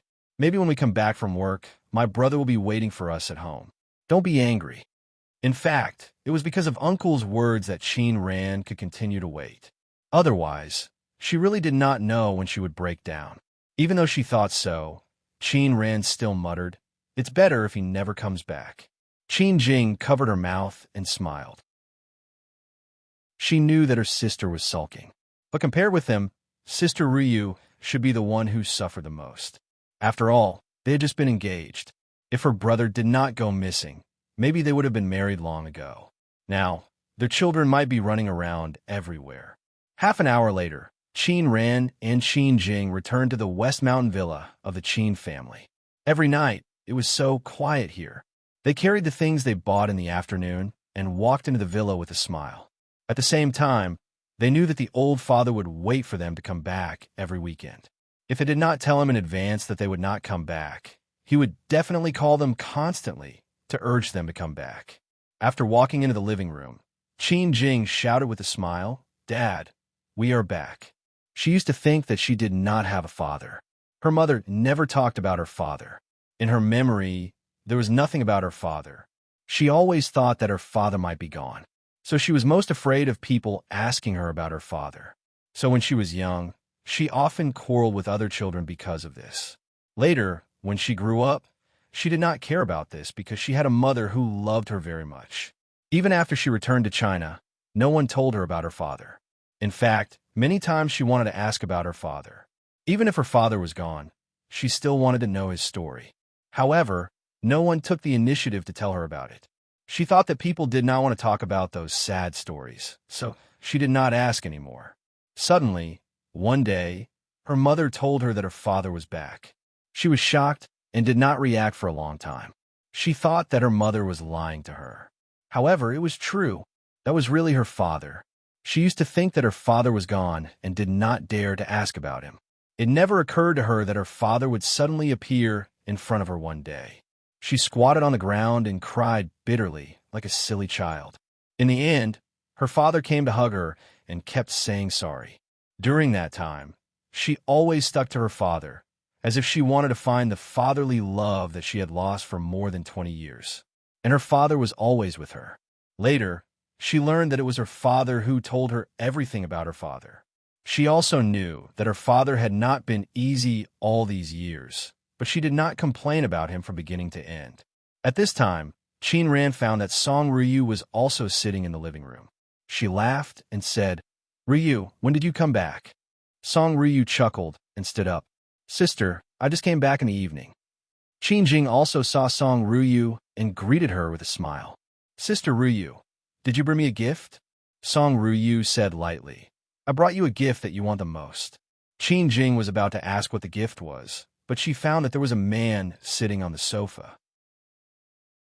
However, the man's back was facing her, so she could not see his face clearly. She thought that he should be a friend of Sister Ryu or her father. Qin Jing said casually, "There are guests at home." Hearing this, Qin Ran also found that there was someone else sitting in the living room. She handed the things in her hands to the housekeeper and walked over with a smile, ready to greet him. At this time, Qin Sheng, who had been restraining his excitement, slowly stood up. Then he turned around with a smile and looked at his sister who was walking over. He tried to be calm and said, "Sister, Yaya, I'm back." At that moment, Qin Ran and Qin Jing subconsciously stopped in their tracks. The smiles on their faces froze, as if they had seen a ghost. They stared dumbfoundedly at the man they had been yearning for more than 3 years. After a long time, Qin Jing was the first to come to herself. She screamed happily and ran to Qin Sheng crazily. However, Qin Ran turned around and walked out of the villa with red eyes. Chapter 1146. Meeting old friends always made people cry with joy just like finding something they liked again after losing it. Sometimes, there would be some surprises in the ordinary life, which would make people excited. It was like being favored by the goddess of luck. In the beginning, both Qin Ran and Qin Jing expected Qin Sheng to come back suddenly every day, but he didn't. Gradually, this expectation was exhausted, and in the end, there was only endless disappointment. They didn't have any hope anymore and gradually got used to waiting. This wait lasted for 3 years. In the end, they would only think of Qin Sheng occasionally. They didn't know where he was, what he was doing, and whether he would miss them. However, they didn't expect that on this ordinary day, they would go home on time, as usual, and find the man they had been waiting for 3 years sitting in the living room, waving to them with a smile. Who could accept such a scene? The innocent Qin Jing had fallen into madness. She lost her restraint and ran over, jumped up, and rode on Qin Sheng's body. She hugged Qin Sheng's neck and screamed, "Brother, is it really you? Is it really you? I'm not dreaming, am I? Is it really you?" Qin Jing obviously didn't believe it, because she had been full of expectations, but there was no result. Qin Sheng rubbed his sister's head and said, "It's really me. I'm back, and I won't leave again." Qin Jing still didn't believe it. She pinched Qin Sheng's arm hard and found no reaction from Qin Sheng. Then she pinched her own arm again. The piercing pain made her believe that everything was true. Then, wow! Qin Jing hugged Qin Sheng and cried. Qin Sheng had to comfort this grown-up girl. These 3 years had passed so quickly. After a long time, Qin Jing got down from Qin Sheng's arms. She was like a child who hadn't grown up. At this time, Song Ruyu pulled Qin Jing to her side and continued to comfort Qin Sheng. At the same time, she signaled Qin Sheng with her eyes. Of course, Qin Sheng knew what she meant, because he had seen his sister go out with red eyes. Qin Sheng walked out of the villa. In the courtyard of the villa, Qin Ran did not go far. She sat on the bench and cried silently. She was very happy that Qin Sheng had suddenly returned. However, she was still angry with him and did not want to forgive him just like that. He did not know how to face his sister. After all, his sister had waited for more than 20 years and finally reconciled with him. But because of his carelessness, she almost died, which led to her disappearance for another 3 years. But no matter what, this was his sister after all. He had to face her. Even if he made a scene, he had to get his sister's forgiveness. Consequently, Qin Sheng walked over slowly and said shamelessly, "Sister, I'm back."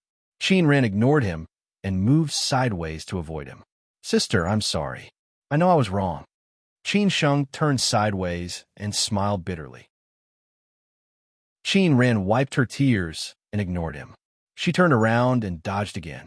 Feeling wronged, he said, "Sister, don't be angry. I will feel sorry for you if you hurt your health." Qin Ran still ignored him. How could she forgive him so easily? Qin Sheng let out a long sigh and said, "Sister, if you don't want to see me, I will leave." After saying that, Qin Sheng prepared to leave on purpose. At this time, Qin Ran suddenly turned around and cried, "Go, go. Don't come back." Qin Sheng was shocked and replied in a hurry, "Sister, I was joking. I know I was wrong. I won't do it again."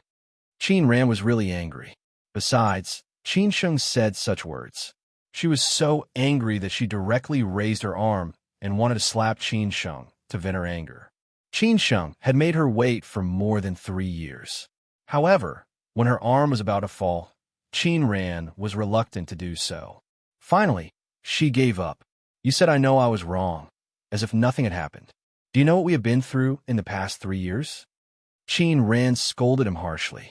Qin Sheng grabbed his sister's arm and said, "Sister, as long as you are not angry, you can hit or scold me. I am really wrong. I won't do it again. Do you know how many people have been worried and sad for you in the past 3 years? Do you know that every time I went to see Mom, I didn't know how to face her? Do you know how many times Dad asked you? Do you know that Grandma has been struggling to wait for you to come back? Can you think for others?" Qin Ran continued to vent her emotions. How could Qin Sheng not know this? He also knew that he had disappointed many people. He didn't know how to face them.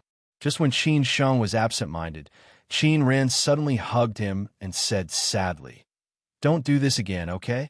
I am really afraid that I can't hold on. You're my only brother. Don't make me worry. okay? Qin Sheng hugged his sister tightly and said, "Sister, I won't do it again. I won't do it again."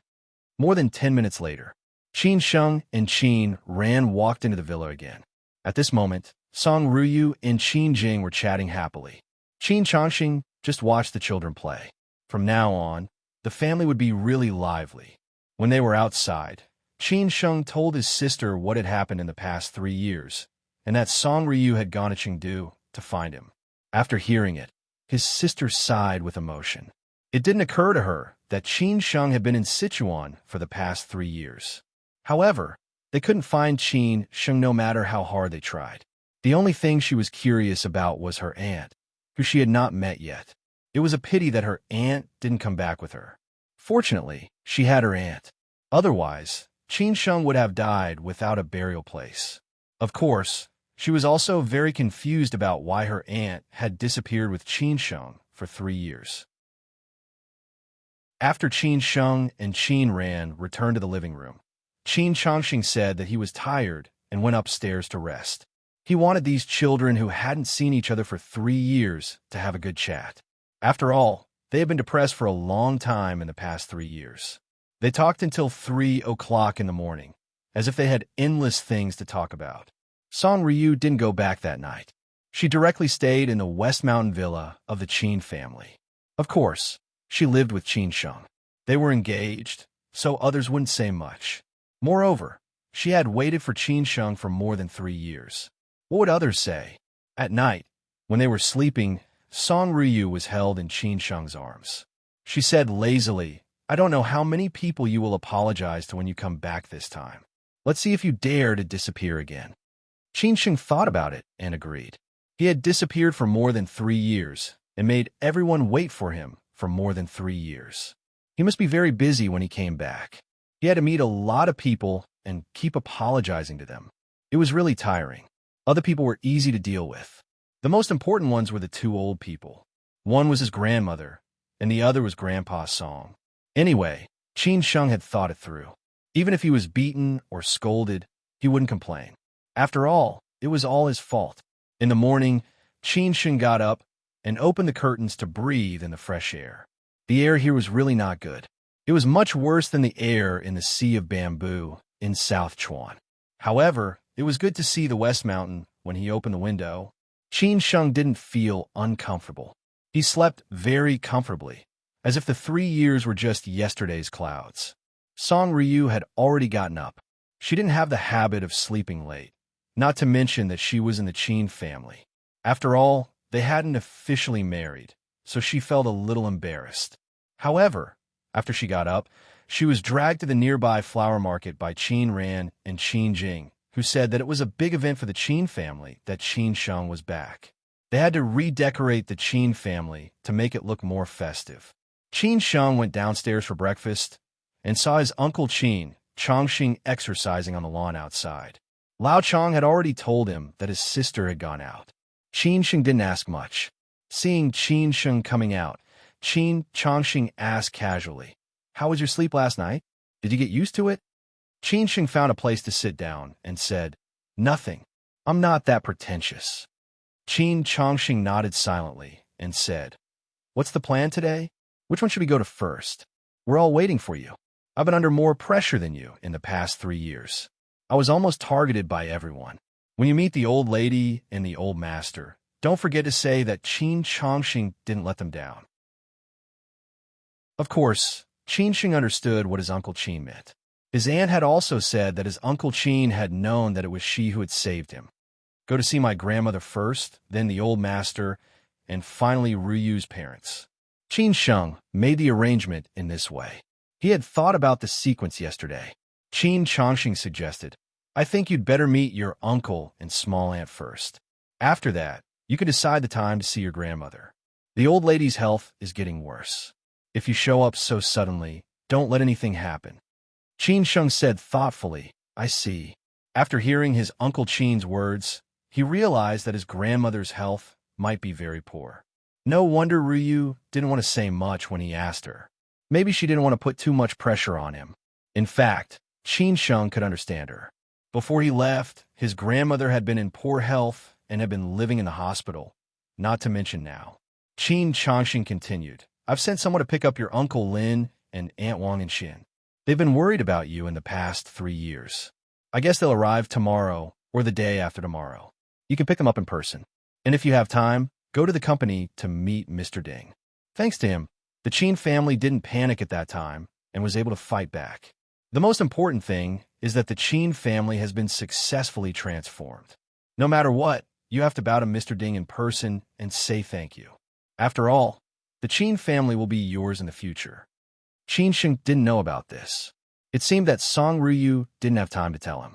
He was surprised and asked, "When did Mr. Ding come back?" "You came back a few days after the accident," Qin Changxing said truthfully. Qin Sheng nodded and said, "Okay, I'll find time to go." Seeing their car coming back, Qin Changxing waved his hand and said, "Okay, they're back. You can go to work." The only thing he didn't say was when Qin Sheng would go to see his father. After all, the final trial would be held soon. It depended on Qin Sheng's arrangement. However, the first thing Qin Sheng did when he came back was to worship his mother. Unfilial son. Chapter 1147.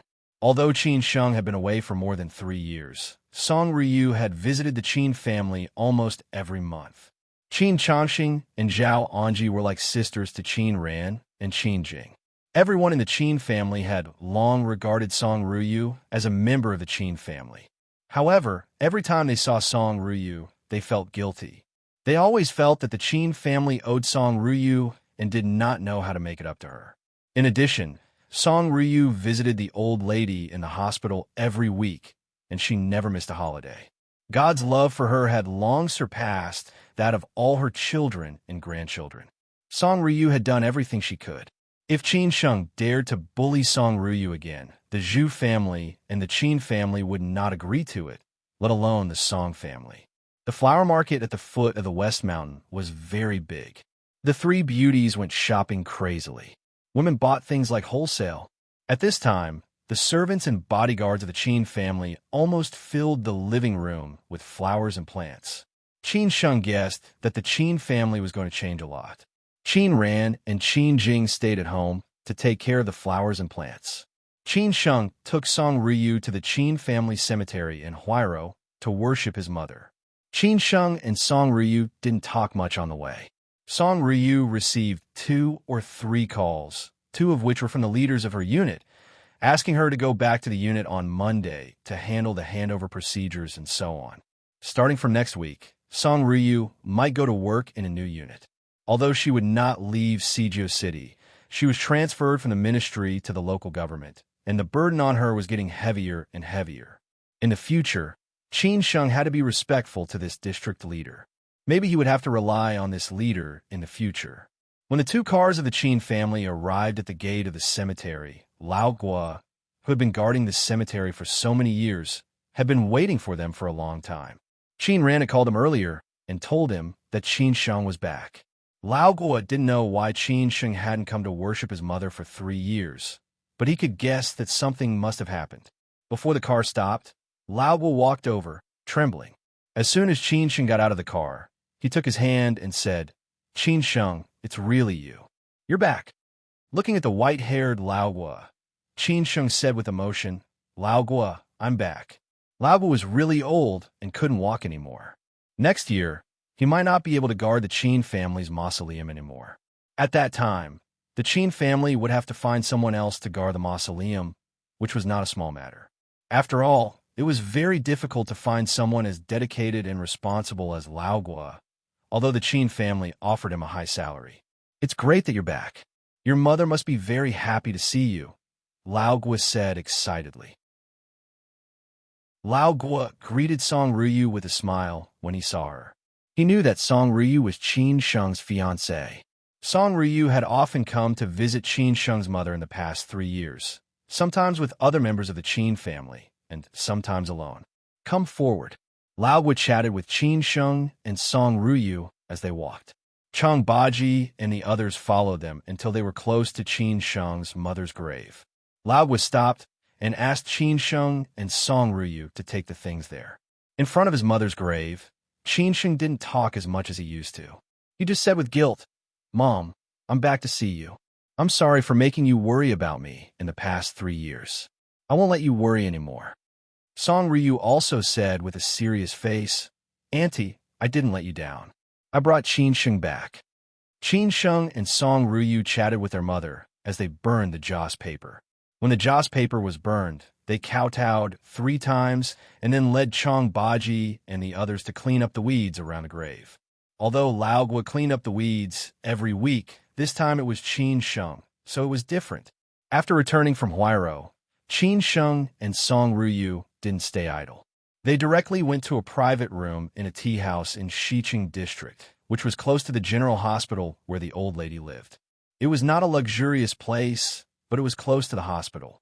When Qin Sheng and Song Ryu walked in, Zhu Qingwen was already waiting for them in the private room. There was no one else except for Zhu Qingwen. There was a guard at the door. When Qin Sheng saw Zhu Qingwen, he asked tentatively, Auntie, you're not mad at me, are you? 3 years had passed very quickly. His aunt had aged a lot and had more white hair than before. However, his aunt was still so elegant. It was said that in order to take care of his grandmother, his aunt had taken the initiative to transfer from Fudan University to Tsinghua University. But now, she was mainly responsible for administrative work. Now that she had returned to Beijing, what would happen to her uncle-in-law? It would not be long before he went to the capital city. Not long after Song Ryu went to Chengdu, Qin Chongqing took the initiative to tell Zhu Qingwen that he had found Qin Sheng. Zhu Qingwen was quite excited when she received the call. However, after all, it had been a few days, and Zhu Qingwen's excitement had almost subsided. When she saw Qin Sheng, she was not as excited as she had imagined. Moreover, it seemed that Qin Sheng hadn't changed much, but he seemed to be more mature than before. Sit down, Zhu Qingwen said coldly. When Qin Sheng was about to sit next to Zhu Qingwen, she directly waved her hand and said, You sit over there. Ryu, you sit next to Auntie. Song Ryu didn't know whether to laugh or cry. It didn't occur to her that Auntie was even more resentful than her. She was not as easy to coax as her. What would Qin Sheng do? Qin Sheng let out a long sigh. He had already guessed that this might be the case. She was either very happy to see him or very angry to see him. Obviously, it was the latter. After Qin Sheng sat down, he pretended to be obedient and said, Auntie, are you really angry? Zhu Qingwen didn't respond to him at all. Instead, she looked at Song Ryu and said, I asked why you went to Chengdu. If some people don't want to come back, we could just pretend that they are dead. Zhu Qingwen's words were somewhat harsh, which made Qin Sheng's heart tremble. It seemed that Auntie was really angry. Song Ryu naturally stood on Qin Sheng's side. She hurriedly said, Auntie, he is back now. He also knows that he is wrong and will not dare to do it again. Qin Sheng also took the opportunity to say, Auntie, I am back now, aren't I? Zhu Qingwen was still so cold. Qin Sheng had to use his big move. He said with a depressed face, Auntie, I know that I made you angry this time. I don't want to ask for your forgiveness. If it can make you feel better, I will leave. After saying that, Qin Sheng really stood up and was ready to leave. Zhu Qingwen said sternly, Come back here. You're acting a bit too much. Do you really think that you are from the Beijing Film Academy? Do you need me to let you go to study for a few days? Qin Sheng didn't expect that he would be exposed directly. He turned around awkwardly and immediately said with a cheeky smile, Auntie, don't be angry. It is not worth it to hurt your health. Sit down, Zhu Qingwen said angrily.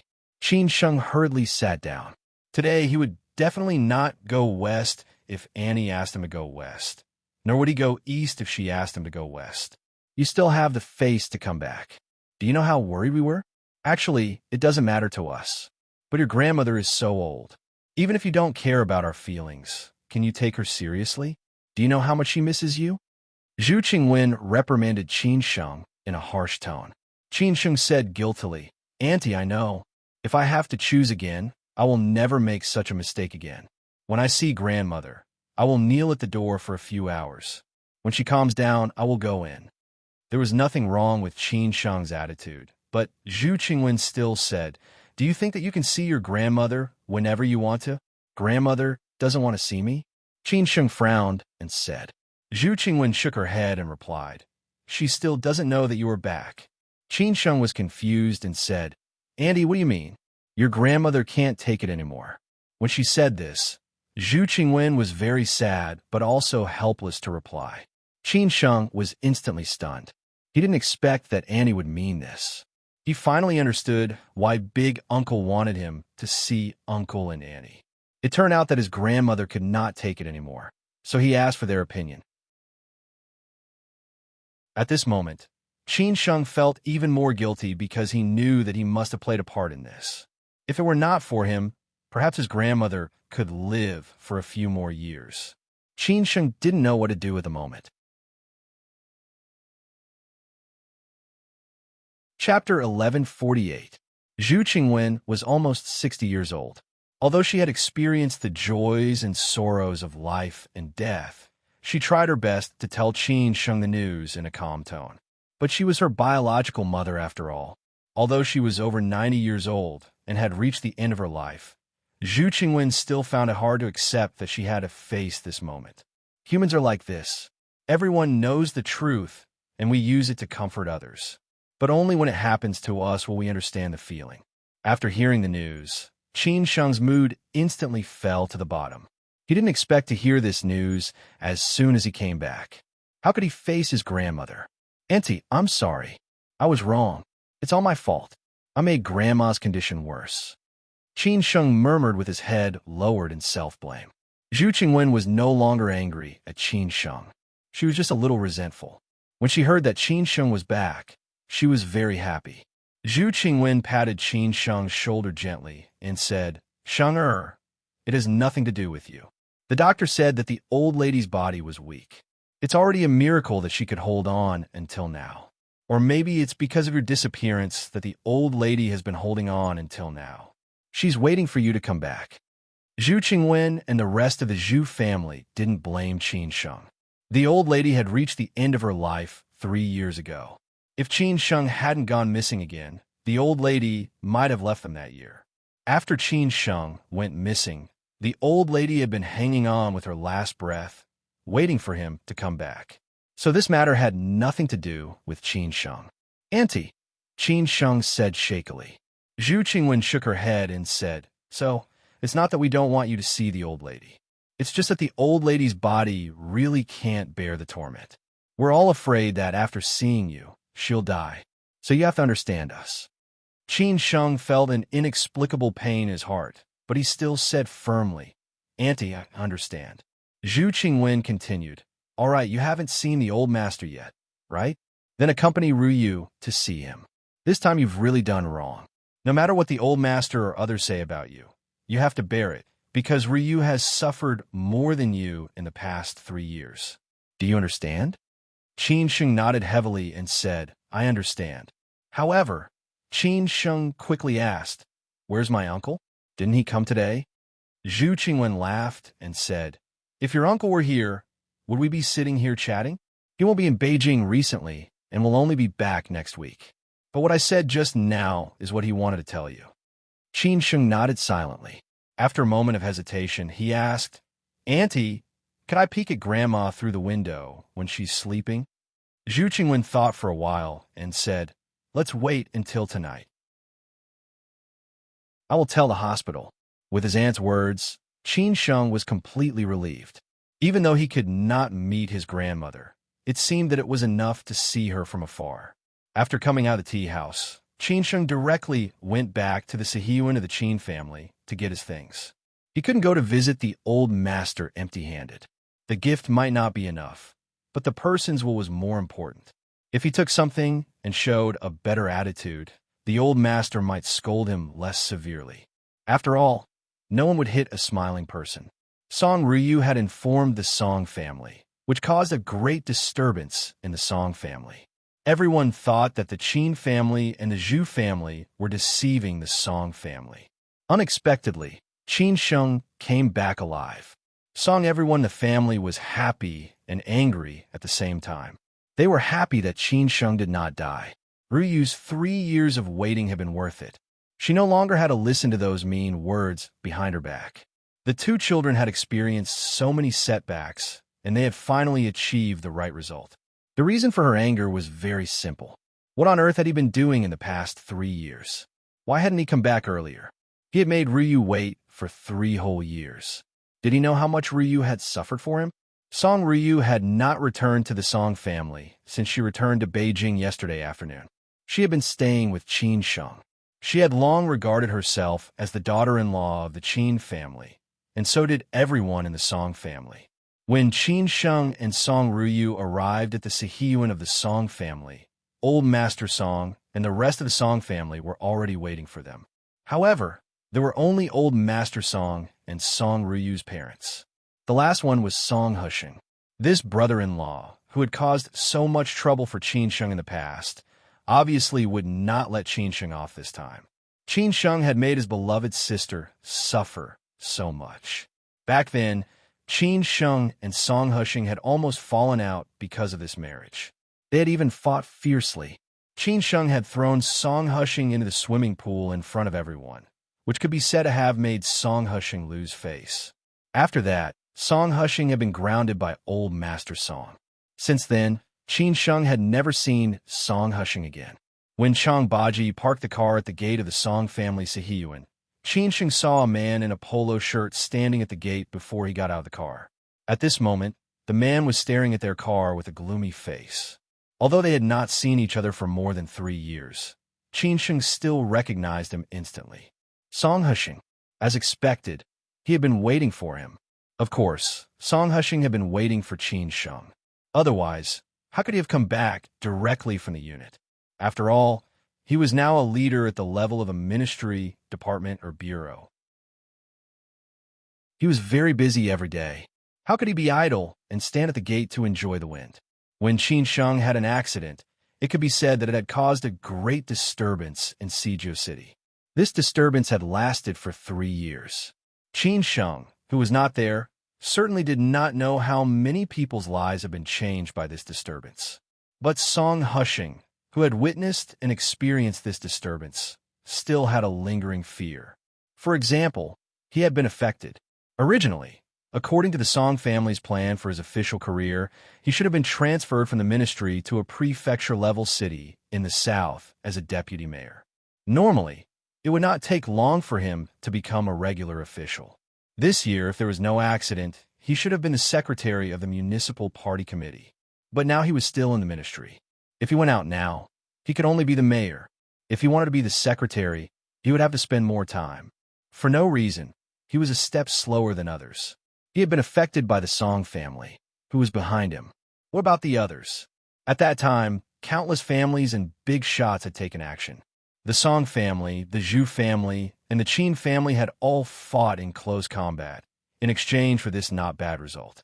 But as the person involved, he had inexplicably disappeared for 3 years. As for other things, Song Husheng did not want to say anything more. In the general trend, most people were floating duckweed, and he was just a chess piece. But for his sister, Song Ryu, Qin Sheng's disappearance made her wait for 3 years, which also made her bear a lot of pressure. Today, Song Husheng wanted to ask why. This had nothing to do with the original grievances between him and Qin Sheng. He had long forgotten those things, and he was not so narrow-minded. He had also acquiesced in the marriage between Qin Sheng and his sister. But he had to make Qin Sheng give him an explanation, because he knew that his sister definitely did not care about these things, but he did.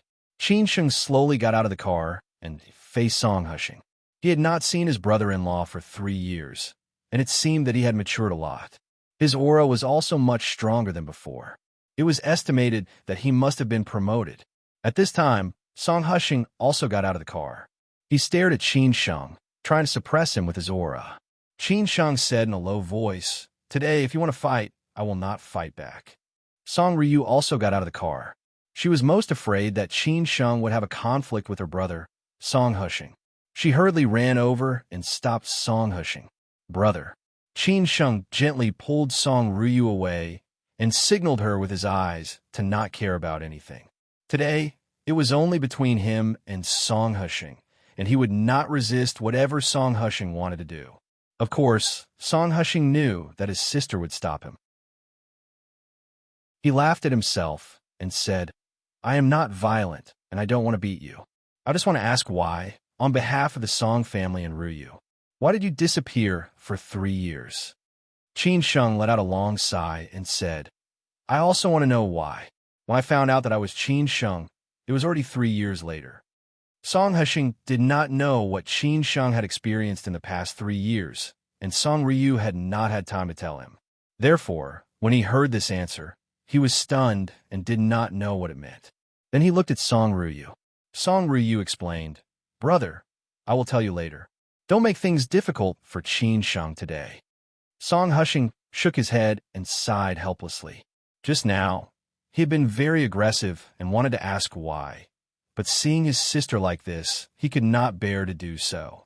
Therefore, Song Husheng could only smile bitterly and say, Fine, fine, I won't ask why. However, Qin Sheng, you should know how Ryu has been living in the past 3 years, so don't let her down.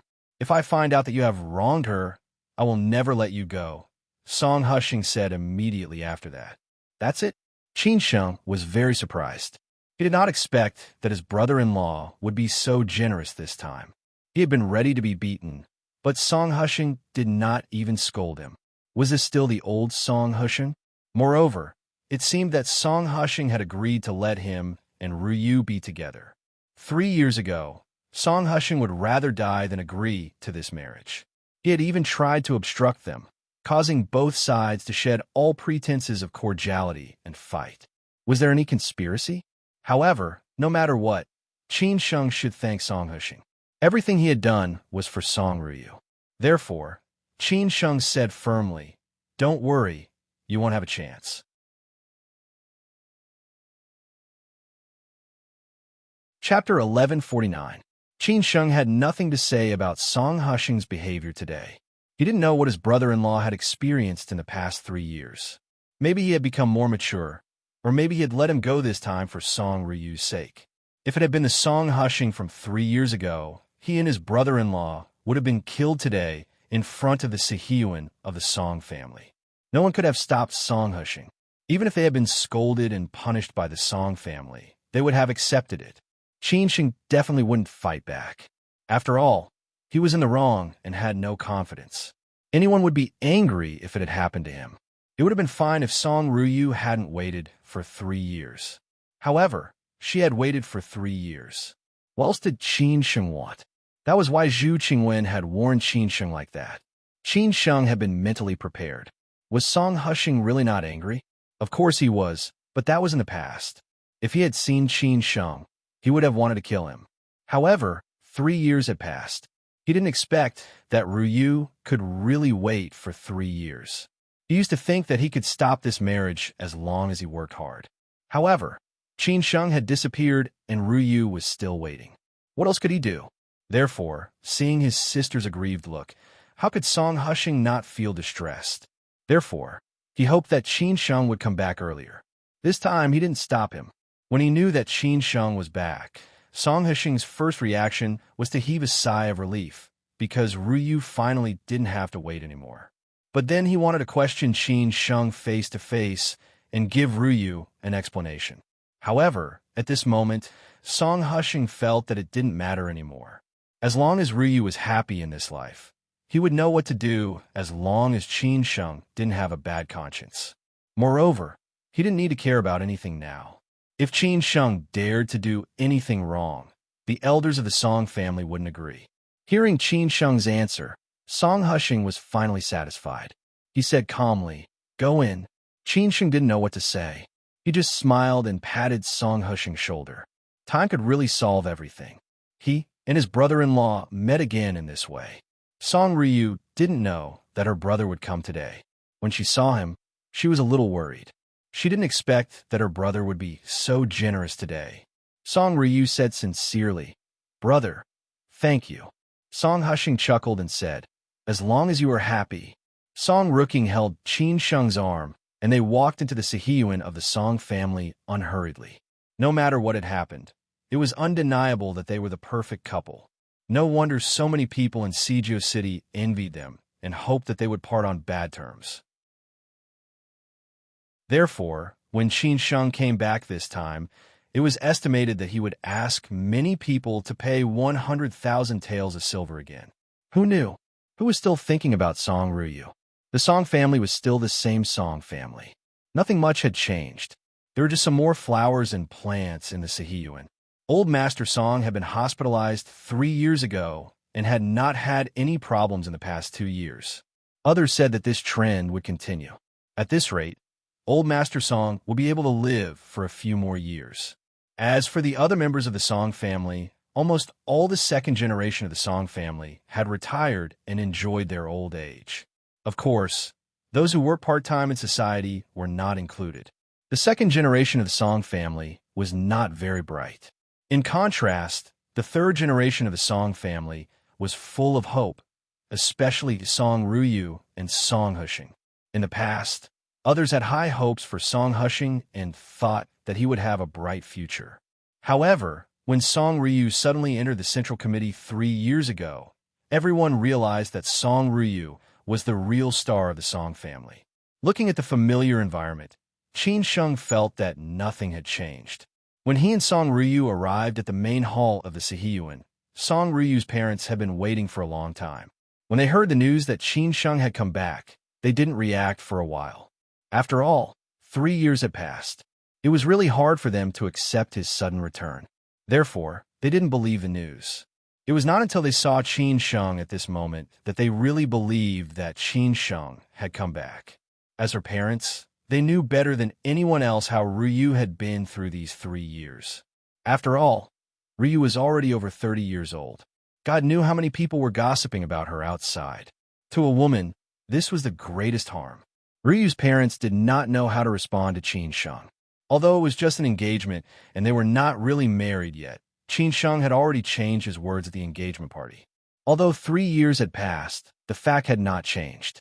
As for whether Song Ryu's parents would accept it or not, it was their business. Qin Sheng looked at the 2 old people, who were over 50 years old, with guilt in his heart. He said in a low voice, "Dad, Mom, I'm back." Song Ryu's mother couldn't help but feel tears in her eyes. She was not excited because of Qin Sheng's return, but happy for her daughter, who was standing beside Qin Sheng. She could see that her daughter smiled more and looked more energetic than usual. She knew her daughter better than anyone else. Song Ryu's father sighed with emotion and didn't know what to say. Of course, he and his wife were angry at Qin Sheng, but they were elders. Besides, they knew their daughter's attitude toward Qin Sheng, so they couldn't say anything. Therefore, the old father had to say, "It's good that you're back. It's good that you're back. Go to see your grandfather first. He's waiting for you in the study." Qin Sheng stood up at a loss, nodded to the elders, and then followed Song Ryu to the study. Before he reached the door of the study, Qin Sheng had already seen Old Master Song sitting on the recliner outside the door. Old Master was still dressed in simple clothes, as if he hadn't changed much after so many years. Old revolutionaries of their generation had always been strict with themselves. After all, they knew better than anyone else how hard it was to live today. As soon as Qin Sheng walked over, he didn't know how to greet Old Master Song. Old Master Song asked, "Have you seen your grandmother?" Qin Sheng replied respectfully, "Grandpa, I haven't seen her yet. Small Aunt said that she's not in good health these days. I'll see her when the doctor thinks she's fine." "It seems that you already know." Old Master Song sighed with emotion. Qin Sheng blamed himself. "It's all my fault. If it weren't for me, she wouldn't have ended up like this. It's none of your business." Old Master Song waved his hand. Both Small Aunt and Old Master Song said that it had nothing to do with Qin Sheng, which made Qin Sheng feel even more guilty. At this time, Old Master Song asked again, "You're not young anymore. Now that you're back, what's your plan for the future?" The old master was different from others. He had lived through the revolutionary era and was used to seeing people go through life and death. Even if Qin Sheng had really died that time, the old master probably would not have too much emotional fluctuations. At most, he would only feel sorry for his granddaughter. After all, at that time, the comrades who were extremely close to him had suddenly fallen one by one. After falling down, they had never stood up again. Therefore, it was not a big deal at all. Even if Old Master Song saw Qin Sheng again after 3 years, he wouldn't be so emotional. He didn't ask other messy things, but directly asked about what he was most concerned about. Of course, Qinsheng knew what Old Master Song meant. He replied directly, "Grandpa, I've discussed with Ruyu. If our family agrees, we want to get married before New Year's Day, so that we don't have to worry about us anymore." He was very clear that the Song family needed him to make a promise. "Has the date been set?" Old Master Song asked casually. Qinsheng was a little embarrassed. Of course, it was not up to him to decide. He replied, "It needs to be discussed with the elders. We don't know much about these things." Old Master Song nodded silently. Then he looked at his precious granddaughter and said, It's not too late to regret now." The meaning was very complicated. It meant that he was saying it to Qinsheng and also to his granddaughter. It depended on how they understood it. Old Master Song was indeed an old master. At this time, he showed his attitude by saying that to Qinsheng. Hearing this, Qinsheng's heart skipped a beat. Did Old Master Song not agree to this marriage? Of course, Song Ryu knew what Grandpa was thinking. She was afraid that Qinsheng would overthink, so she quickly said, "Grandpa, why are you talking nonsense again? Why should I regret it?" Old Master Song finally smiled and said, "I'm relieved to hear that." Qinsheng let out a long sigh of relief. It was really a false alarm. Old Master Song didn't care much about Qinsheng's other things. He directly waved his hand and said, "Okay, you don't have to accompany this old man. You can discuss the rest with your parents. Grandpa will wait for your good days." Qinsheng nodded hurriedly and said, "Grandpa, then we'll go first." A few minutes later, Qinsheng told Song Ryu's parents what he had said just now in the main hall of the Song family. Although Song Ryu's parents felt that it was a little sudden, they still felt a little sad because it had been 3 years since they had gotten married. In the end, Song Ryu said a few more words in front of her parents, so they didn't say anything more. Then they communicated with the elders of the Qin family and the Zhu family. Therefore, not long after Qinsheng and Song Ryu left the Song family, everyone in the Song family knew that Qinsheng and Song Ryu had gotten married before the Spring Festival. They had the same idea as Song Ryu's parents. They felt that it was a little sudden, but they also felt that it should be done. Chapter 1150. Grandma, I miss you. These things should have been done 3 years ago. Now it was time to finish them. Qinsheng had to come back and show his attitude to the Song family. After all, he owed Song Ryu too much. If he didn't mention it after he came back and waited for the elders to bring it up, Qinsheng's impression of them would be greatly reduced. Therefore, Qinsheng had planned these things before he returned to Beijing. Besides, he had reached an agreement with Song Ryu on some things, so he didn't have any worries. Although Old Master Song didn't say anything today, Qinsheng finally made his granddaughter suffer for 3 years. That was why he directly asked Qinsheng about his next plan. The Song family had tried their best to deal with other things of the Qin family. Old Master Song had nothing to do with those messy things. What he wanted to ask was how Qinsheng should deal with the relationship. Fortunately, he was satisfied with Qinsheng's answer. Song Ryu's parents were the same. They had a lot of complaints about Qinsheng, but they didn't want to talk about these things because of their daughter. However, Qinsheng directly put the wedding date on the agenda, which changed their minds quickly, and they began to plan how to arrange their children's wedding. As parents, the marriage of their children was absolutely the top priority. Who didn't want to see their son get married and start a career, and their daughter marry someone else's wife? It seemed that their task was completed in this way. They had waited for 3 years, and today was finally the day. After leaving the Song family, Qinsheng took Song Ryu directly to the hospital to see his grandmother. Although he couldn't see his grandmother, he was satisfied as long as he could see her from the window. When Qinsheng and Song Ryu arrived at the hospital, Zhu Qingwen and Qin Ran were already waiting for them. Qin Ran had already visited her grandmother. Her grandmother's health was really getting worse. The doctor said that she was much better than a few days ago, but everyone knew that it was not much. Seeing that his sister was a little depressed, Qinsheng took the initiative to comfort her. "Sister, Grandma will be fine. Trust me." Qin Ran didn't say anything more. She just said, "Do you know what I'm most afraid of? It's that Grandma didn't wait until you came back. How much regret would she have left with? You know Grandma is most worried about you. She feels that she can't explain it to Grandpa and Mom." Upon hearing this, Qin Sheng's eyes turned slightly red as he said, "Sister, I'm sorry. I came back late." Qin Ran held Qin Sheng's hand and said, "As long as you're back, everything will be fine. I believe that Grandma will be very happy to see you back. Maybe her health will gradually improve by then." Zhu Qingwen was a little sad when she saw this scene.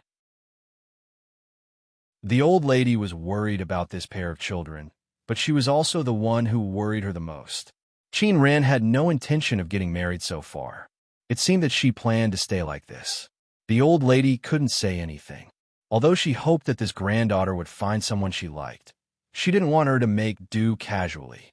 Originally, after Qin Sheng came back, the old lady was in a good mood. She saw that Qin Sheng was engaged to Ruyu and was ready to get married. Who knew that there would be a problem later? As a result, the old lady took the initiative to beg for help for the sake of the Qin family and her granddaughter. No matter what, although they were somewhat dissatisfied with Qin Sheng, he came back alive after all. If something had really happened to him, it would have been a pity. At this time, Zhu Qingwen walked over, patted Qin Sheng's shoulder, and said, "Shenger, go and see your grandma." Qin Sheng's face was a little gloomy and his steps were a little difficult. He walked slowly to the window and looked through the window carefully. His eyes slowly searched for the person on the sickbed. It was his grandma. Although Qin Sheng had been mentally prepared, when he saw his grandma on the sickbed with all kinds of instruments inserted in her body, he was still shocked. He didn't expect his grandma to be so serious. Compared with 3 years ago, she was much older and looked extremely weak. It seemed that she would leave them at any time. Qin Sheng clenched his fists and silently gritted his teeth. "Grandma," he murmured to himself. He finally knew why others didn't tell him about his grandma's situation. He also understood why his small aunt didn't allow him to see his grandma. It was estimated that his grandma could not see anyone now, let alone see him. At this moment, Qin Sheng finally felt a little regretful. At some point, Song Ruyu was already standing by Qin Sheng's side. She quietly held Qin Sheng's hand and said, "Some time ago, Grandma's lungs were infected. That's why she looks so weak. The doctor just said that she's much better these days. Don't be too sad." Qin Sheng forced a smile and said, "I know." He tried hard to turn around, unwilling to see all this again. Was this still his grandma in his memory? He remembered that when he was in Shanghai 3 years ago, every time he went to his grandma's place, she always talked about the past with him. She always asked the nanny to prepare a table of his favorite dishes for him. She always sat beside him and kept putting food into his bowl, as if she was afraid that he would be hungry. Especially on weekends, his grandma liked him to take her to Fuxing Park for a walk in his wheelchair. When they met acquaintances, she would tell them that he was her baby grandson. Although her grandson was not very capable, in the eyes of the old lady, he seemed to be the proudest existence. What about now? Grandma just lay there, motionless. Qin Sheng couldn't even say a word to her. He really wanted to say, "Grandma, I miss you." When Qin Sheng turned around, his tears had already flowed down quietly. He wiped them away quietly and tried to hide his sadness with a forced smile. However, who could not see it in the eyes of others? He quickly walked to Zhu Qingwen and said, "Small aunt, I have discussed with Ruyu. We will get married before the New Year's Day. I told Grandpa Song about it when I went to see him today." Zhu Qingwen was not surprised. Moreover, Qin Sheng had seen the old lady's condition and she could die at any time. Therefore, they had to push the wedding date forward. This was also the old lady's last wish. Zhu Qingwen nodded slightly and said, "Well, you do what you need to do. Leave the rest to us adults. I will discuss with your uncle and aunt and finally set a good date with Ryu's parents." Qin Sheng said sincerely, "Small aunt, thank you." Zhu Qingwen said dotingly, "This child." In the evening, Song Ryu went back to her parents' home. Maybe the Song family still needed to ask about her marriage, at least to know her attitude, and so on. Qin Sheng made an appointment for a drinking party. There were no outsiders at this drinking party. They were all his brothers who had traveled all over the country with him. When they knew he was back, they all rushed over as soon as possible. In addition to Lao Chong, Brother Wu came from Inner Mongolia. Hao Lei came from Shanghai, Xia Ding, Hiwei. Fu Rong came from Hainan, and Bach, who had been in Beijing. These were all his brothers who had been close to him. After 3 years, although they'd been on different paths in life, they were all happy to hear that Qin Sheng was finally back. So they all rushed back to Beijing at the same time. The place where they had dinner was not a high-end place, but the roadside food stall that they liked to go to. With Qin Sheng's current relationship and background, he could go to any place. However, these brothers didn't have so many rules. They preferred this kind of atmosphere where they ate meat and drank wine. The food stall was still the same food stall, but they didn't know if the boss was still the same boss. The surrounding environment had changed a lot. After all, this was Beijing, where every inch of land was worth an inch of gold. The speed of development was definitely not comparable to other places. Besides, 3 years had passed. Qin Sheng and Chang Baji arrived first.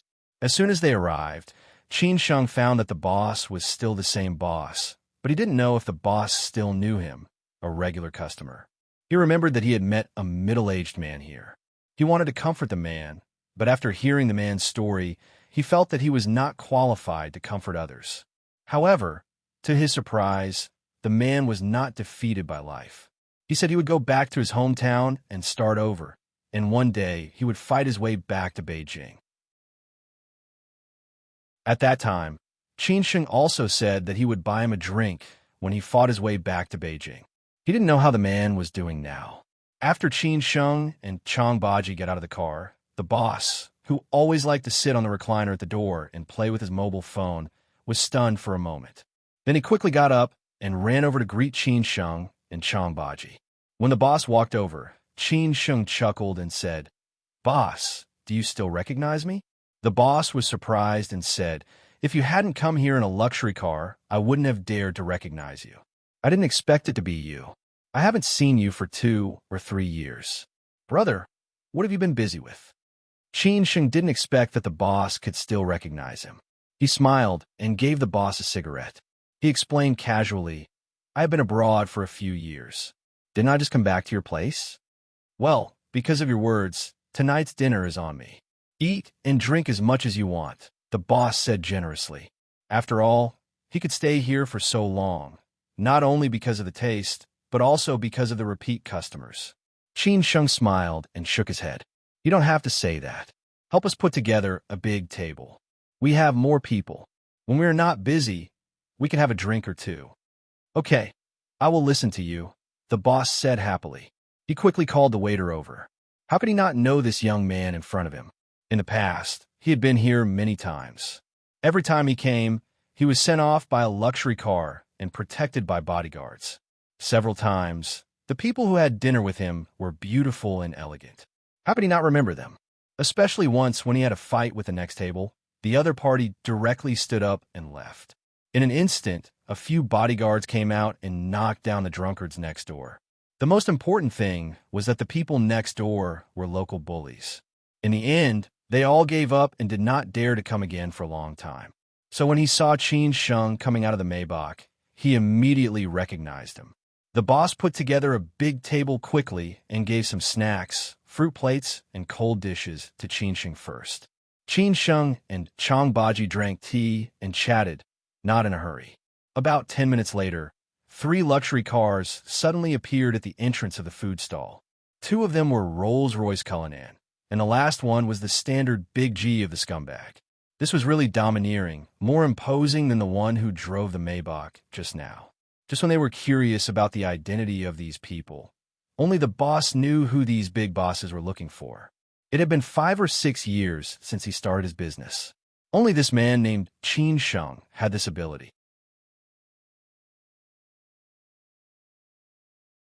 Chapter 11:51. Most people's lives were as ordinary as water, but we would always encounter other people's wonderful stories. For most of the customers who ate here, they might not be able to afford such a car, even if they work for a lifetime. Some things were destined to be beyond their reach. After living in this city for a long time, they seemed to be used to these things. This was because for some special people in this city, they were already standing at the finishing line that others might not be able to reach in a few lifetimes. Winning at the starting line was an insult to them. They were the so-called people who had been reincarnated with better skills. However, the starting line that they were born on was also the result of the struggle of their ancestors for several generations. It did not fall from the sky. Therefore, sometimes one should not envy others. No matter what background one had, one should fight and work hard so that one could have a better future. At this time, a few men and women with extraordinary temperament got out of a few luxury cars and walked quickly to Qinsheng. Just as the stall owner had guessed, these men and women who should be from good family backgrounds must be looking for the young man named Qinsheng. The owner was more or less envious, but after all, he was just envious. At this time, a middle-aged man who had seen the owner chatting with the young man just now asked with a smile, "Boss, who are they? Such a big show. They seem to be quite familiar with you. Why haven't we met before?" The owner took a drag of his cigarette and said thoughtfully, "Good young man. A few years ago, he often came to eat here, so we are quite familiar. He just came back from abroad, and I haven't seen him for a long time. As for his background, don't ask about it. You can't afford to offend him." The middle-aged man said disapprovingly, "Isn't he just returning from abroad? How awesome can he be?" The owner stared at him and said, 3 years ago, he was already very awesome." The middle-aged man was stunned, then said something like, "He must be a rich second generation," and so on, and went back to his table while cursing. But after all, he still envied others. Qinsheng had already seen the crowd coming over. He just sat there and looked at them with a smile. 3 years had passed, and it seemed that no one had changed much. However, it seemed that they had changed a lot. This seemed to be reasonable. After all, even he had changed. When the crowd approached, Qinsheng slowly stood up. Hao Lei and Xia Ding were walking at the front. Both of them had rushed over from Shanghai. They were also the two brothers who were closest to Qinsheng over the years. Xia Ding punched Qinsheng directly and scolded, "You are still alive. I thought you were dead. I poured wine on you for 3 years in vain. That was my dad's precious Mao Tai." Xia Ding had matured a lot. He was no longer the hedonistic young master from back then. He gave off a very steady feeling. They had not seen each other for 3 years, and she was very worried about Qinsheng. However, she did not want to be pretentious, so she could only open the conversation in this way. Qinsheng patted Xia Ding's shoulder and said, "If you really want me to die, you wouldn't have come here in the first place. I heard that you're already married. Have you continued to fool around?" Xia Ding said with a contemptuous look, "Do you think I'm a coward? They're all like you. In the past, I've said that you'll definitely be a good man in China after you get married. A real man is a man of his word. If you can say it, you'll do it. That's how manly I am." Qinsheng chuckled and said, "Fine, I'll take it that I believe you." At this time, Qinsheng looked at Hao Lei. Hao Lei was a little excited and emotional. He could have today's status because of Qinsheng. Qinsheng laughed and scolded, "You're already a father. Why are you acting like a girl and shedding tears? This is not like you, Brother Lei." Hao Lei was at a loss and scolded, "Get lost. Are you willing to?" Qinsheng laughed and said, although people had changed, their feelings remained the same. Qinsheng liked this kind of feeling. At this time, Qinsheng walked towards Brother Wu. In the beginning, he did his best in the Qin family. It was also because of his accident and the return of his uncle, Mr. Ding, that he listened to their arrangements and returned to Inner Mongolia. Now he had completely taken over the family business. The connections he had accumulated in Sijio City over the years had gradually exploded. Moreover, he had the big support of the Qin family. Therefore, Brother Wu was now considered a big figure in Ho-Hot. "Brother Wu, we brothers drank a little more today. More or less you were a little disappointed." Qinsheng replied politely to Brother Wu, unlike others. Brother Wu replied lightly, "We don't have to be so polite to each other. Don't say these things. When you have time, come to Inner Mongolia. I will take you to ride the fastest horse, drink the strongest wine, and eat the best beef and mutton." At this time, Xia Ding could not help but ask, "Which horse?" Qinsheng kicked his butt and scolded, "Damn you, scumbag." The others laughed at the same time. Qin Sheng looked at Bahi. These brothers had worked hard for him in the past. He had to greet them when they met again. The relationship between Bahi and Qin Sheng was not as close as the previous few. Compared to the dark-skinned, strong man from 3 years ago, Bahi, who had been in Sijio City for 3 years and followed Mr. Ding around every day, was no longer an ordinary person. Time and environment changed people the most. The most important thing was that they had experienced more things. "Brother Qin, welcome back," Bahi said with some embarrassment. Qin Sheng patted him on the shoulder and said, "How is it?" "Following Mr. Ding, you learn a lot, right?" Bahi scratched his head and said, "Mr. Ding always scolds me for being stupid, so I can only work harder." "Ha! That's because Mr. Ding's standards must be very high."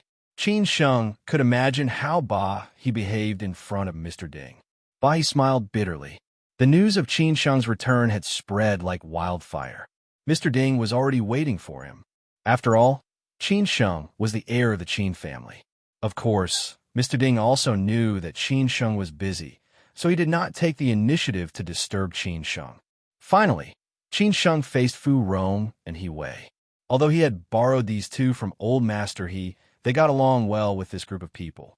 They were also birds of a feather. Congratulations! Qin Sheng already knew that Fu Rong and He Wei were married, so he took the initiative to congratulate them. These two were like quarreling enemies. They often quarreled, but these years they had always been inseparable. Finally, they came together, which was a good story. In fact, Qin Sheng also thought that they were the most suitable couple. They knew each other well, so there were no other problems. Maybe it was because they were too familiar with each other that they did not have such thoughts. Sometimes, they could not hide their feelings just because they were too familiar with each other. This was called self-deception. Fu Rong was still so cold outside, but warm inside. She politely said, "Thank you." He Wei smiled and said, "Young Master Qin, when will we attend your wedding?" "Soon, it won't take long." Qin Sheng did not hide and said bluntly. At first, when everyone heard this, they thought that he was just being polite. But looking at Qin Sheng's attitude, it seemed that he was not being polite but was really getting married. But thinking about it, Qin Sheng and Song Ruyu had been engaged 3 years ago. If it was not because of Qin Sheng's accident, perhaps their children would have been running around faster than the rest of them. Xia Ding frowned and asked, "Has the date been set?" "Not yet, but definitely before New Year's Day." "Originally, you could have been my best man, but now you are one step ahead of me," Qin Sheng said with a smile. Xia Ding laughed and said, "Why do we need best men? We will be brothers by then." The others echoed and responded in the same way. Qin Sheng looked at everyone again.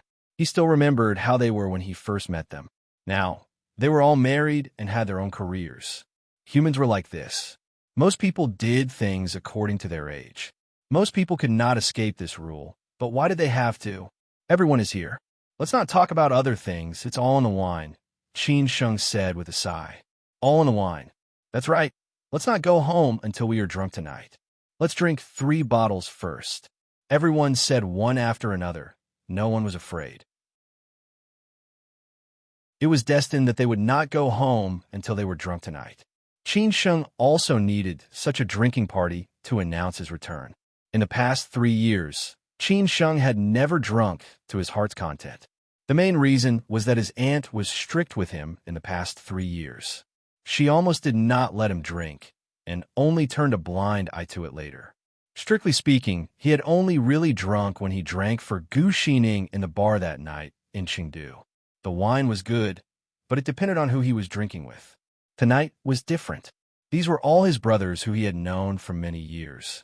This kind of drinking party was the most interesting.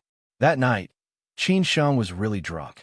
However, he did not act crazy and directly fell asleep on the table. But he was really happy. In the end, Chang Baji sent Qin Sheng back. Chang Baji did not touch a drop of wine. He had been the same for the past 3 years. The next morning, Qin Sheng got up earlier than everyone else. The Qin family's villa had changed a lot. There were flowers and grass everywhere, which made people feel happy. This was all the credit of his sister and sister. After Qin Sheng finished exercising and washed up, the others got up. Today, Qin Sheng had something more important to do, which was to go to the Qin family's company to officially announce his return.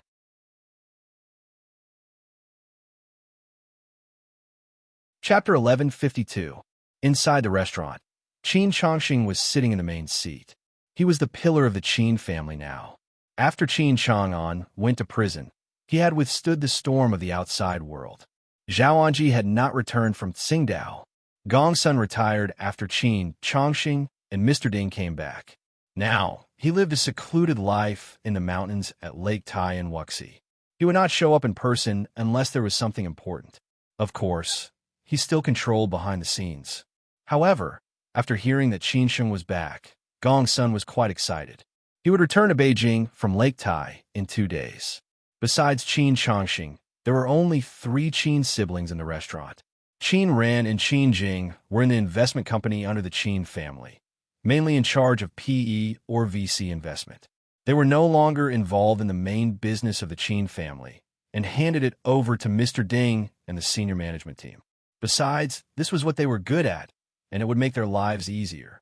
Qin Chongqing asked, "I heard from Mr. Ding that you are going to the company today." Qin Sheng did not tell anyone else in the Qin family that he was going to the company.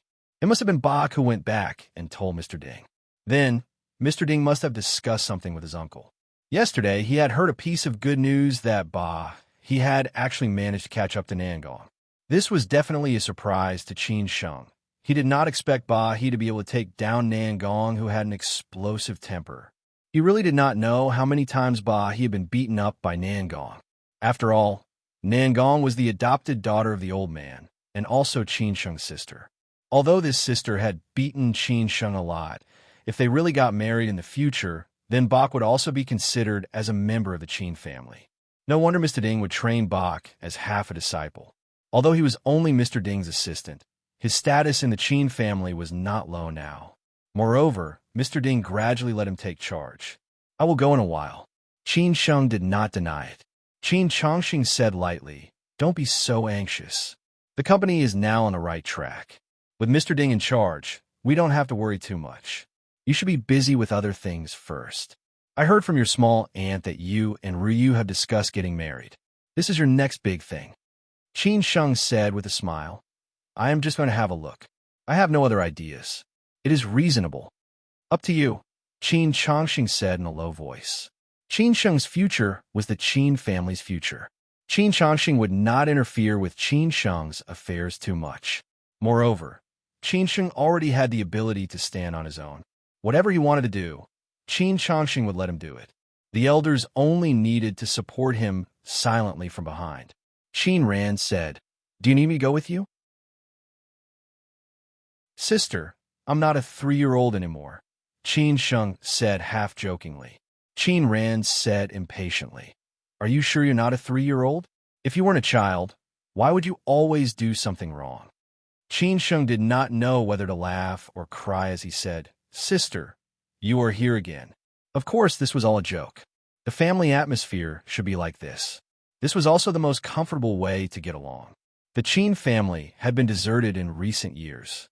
Before Qin Sheng and the others came back, Qin Ran rarely stayed in the Qin family. Therefore, she liked the Qin family more and more now. After breakfast, Qin Sheng went out. He was dressed relatively casually, not as formal as a suit and leather shoes. After all, he was just going to the company for a walk today. The Qin family's company was still in the World Trade CBD on Jianwei Street. Qin Sheng deliberately asked Chang Baji to take the road on Chang and Street so that he could feel the feeling of the past again. Whoever could take route on Chang and Street would really step into the top circle, which was the dream of many tycoons. When passing by the twin towers of the Chang and Financial Center, Qin Sheng deliberately asked Chang Baji to slow down. Looking at this building, which had been renamed, Qin Sheng also felt a lot of emotions. This used to be the peak of the Qin family. Now, things were still the same, but people had changed. It was estimated that many people would sigh when passing by here. Speaking of this building, anyone would think of the Chang and Group, which used to be a big shot in the domestic capital market, as well as Qin Chang'an, who was extremely mysterious and influential. Unfortunately, everything had already come to an end. The Chang and group, which was said to be big but not to collapse, had been taken over by the state assets. Qin Chang'an, who could turn clouds and rain with one turn of the hand, had also staggered into prison. After 3 years of playing, now the dust had come to an end. Like it seemed that the story of the Chang and group and Qin Chang'an had come to an end, but the story of the Qin family had not. When Qin Sheng returned, what kind of legend would the new Qin family start? No one knew. Everything was waiting for Qin Sheng to write. More than 10 minutes later, Qin Sheng finally arrived at the World Trade Wealth Center, which was now the headquarters of the Qin family. However, it was not as high profile as before. It did not buy any building in the World Trade Wealth Center. Although it was just a drop in the bucket for the Qin family, which had turned around and transformed perfectly, did not need these things. Now, it was just an ordinary company stationed in the World Trade CBD. However, even so, the parent company of the Qin family still rented a whole office of 1,000 square meters on 3 floors in the Wealth Center. After all, there were many subsidiaries of the Qin family in other places in Beijing, not including the branches all over the country. Of course, Mr. Ding and the senior management team knew what the Qin family should do now. Qin Sheng asked Chang Baji to stop by the roadside. Then, he walked to the Wealth Center alone, holding Qin Rant's access pass in his hand, so that it would be convenient for him to enter the company. It happened to be the rush hour. Qin Sheng followed the busy urban white-collar and gold-collar workers to squeeze in the crowded elevator. Although the elevator was full of all kinds of smells, this feeling was very real and down-to-earth. The Qin family's company was on the highest floor of this building. The companies that could take root in the World Trade Center were not ordinary companies. Therefore, these urban white-collar and gold-collar workers in the elevator were all arrogant masters. As the elevator went higher, there were fewer and fewer white-collar workers left. However, maybe it was fate. When they arrived at the floor where the Qin family's company was located, there were still 5 or 6 people in the elevator. They should all work in the Qin family's company. They went to work at 9 o'clock. It was already 9:30 now. Obviously, these colleagues were late. There were 2 handsome men in suits and 3 beautiful women in business suits and perfume. They were all good-looking. Qin Sheng wondered what the Qin family's company was for. Could it be that Mr. Ding liked beautiful women, so he judged people by their appearance? After getting out of the elevator, Qin Sheng saw the front desk of the company. The front desk was very ostentatious. After all, the Qin family was really not short of money. However, these handsome men and beautiful women who followed Qin Sheng did not seem to be colleagues of the company, but newcomers who came to the company for an interview. Therefore, Qin Sheng was also regarded as an interviewee. However, when other interviewees saw Qin Sheng dressed so casually, they all had some doubts in their eyes. They suspected that Qin Sheng was here to be funny. After all, the requirements of this company were very strict. Of course, the salary was definitely among the top in the World Trade Center. When they were waiting in the rest area, a handsome man sitting next to them could not help but ask, "Brother, are you also here for an interview?" Qin Sheng beat him at his own game and said, "Well, yes." The handsome man frowned and said, "Then you are wearing this?" Qin Sheng said with a smile, "Can I?" The handsome man sighed and said, Okay, unless you are very strong. Otherwise, you will be in trouble. The requirements of this company are very high. You are too casual." He had gone through 2 rounds of phone interviews before he was notified of the formal interview. After all, he was an Ivy League graduate with a master's degree. Another handsome man seemed to have no intention of responding to Qin Sheng. He just buried his head in his resume. As for the 3 beauties who came with him, a short-haired beauty smiled and nodded at Qin Sheng. It seemed that she was using her eyes to encourage Qin Sheng to work hard. Qin Sheng also responded with a smile. This kind of girl gave people a very comfortable feeling. The other 2 did not intend to respond to Qin Sheng. A long-haired beauty with a big chest was holding her phone and chatting with her head down. The other beauty, with a ponytail and an oval face, was casually reading a book. It was unknown whether she was doing it for show or to kill time. Qin Sheng had nothing to do and asked, "What are your educational qualifications?" The handsome man who had been chatting with Qin Sheng said, "I have a bachelor's degree from Zhejiang University and a master's degree from Yale. What about you?" Qin Sheng said honestly, "Fudan University." The handsome man was surprised and said, "Only a bachelor's degree from Fudan?" "Yes." Qin Sheng nodded and said. The handsome man sighed and said, "Brother, you are amazing. You can go through 2 rounds of phone interviews. Which company did you work for before? You must have a great resume." Qin Sheng continued, "No, I haven't worked for 3 years." This time, not to mention this handsome man, the others also looked at him with a shocked expression. Qin Sheng did not care about this. He smiled and asked the others, "What are your qualifications?" Another handsome man smiled and said, "Tsinghua University doctor, just resigned from Ali." The beautiful woman who greeted Qin Sheng replied, "Harvard master's degree. I have been working in Hong Kong. This time, I plan to settle in Beijing. By the way, my name is Xiao Xiao. Nice to meet you." The beautiful woman with a ponytail raised her head slightly and replied, "Stanford University doctor, stayed in Goldman Sachs China and Germany Asia for 6 years." Qin Sheng did not expect this beautiful woman with a ponytail to be so powerful. He complimented, "Awesome, awesome, awesome." The other long-haired beauty did not respond to Qin Sheng. She just lowered her head and played with her phone. But it seemed that she was similar to these people.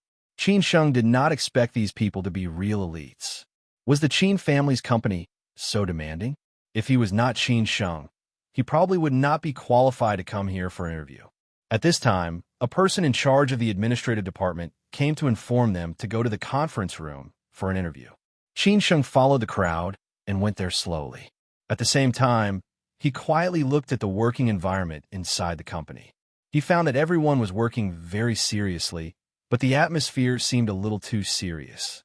The first person to go for an interview was a short-haired beauty called Xiao Xiao. Qin Sheng was ready to leave after Xiao Xiao went in. He did not need to waste time here. The handsome guy who graduated from Yale frowned and said, "Brother, what are you going to do?" "I have nothing to do. I just want to walk around." Qin Sheng gave an answer that made this guy dumbfounded. Before he came to his senses, Qin Sheng had gone far away. This guy only thought that Qin Sheng was either so powerful that he could choose any company at will, or he was a fool. Qin Sheng just wandered around the office area like this. The others did not know what Qin Sheng was doing. After all, Qin Sheng was dressed so casually that he was definitely not from the company. Maybe he was a worker here. After Qin Sheng wandered around for a few minutes, a person in charge finally stopped him and said, "What are you doing?" Qin Sheng replied seriously, "I'm here for an interview." The person in charge was a man in his 30s. He looked unfriendly and said, "Who told you to come here dressed like this?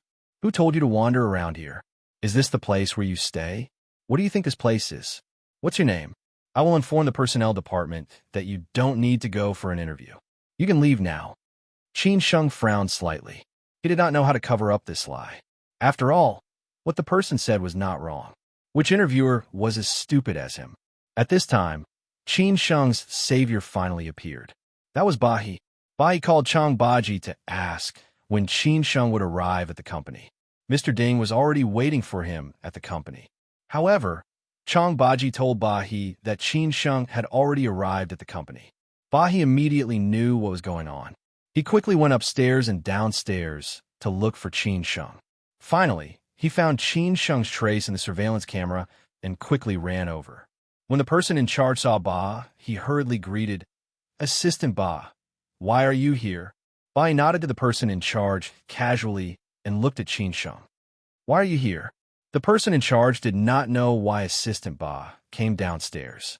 He explained truthfully, "Assistant Ba, this is a new interviewer. I caught him wandering around the company. I have some doubts about his identity and am about to deal with him." Bahi did not expect that the person in charge would actually treat Qin Sheng as an interviewer. He did not know whether to laugh or cry.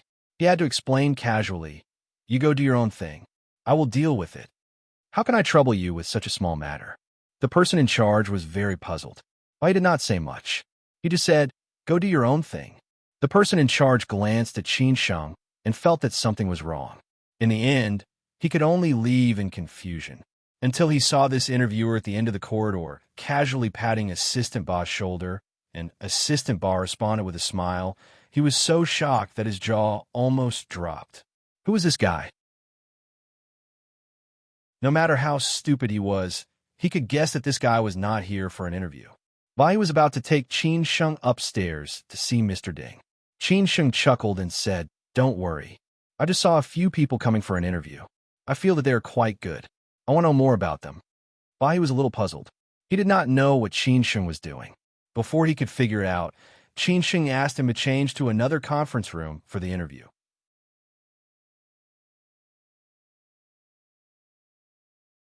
Chapter 1153. The Qin family was not the same as before. After all, the route it took was completely different.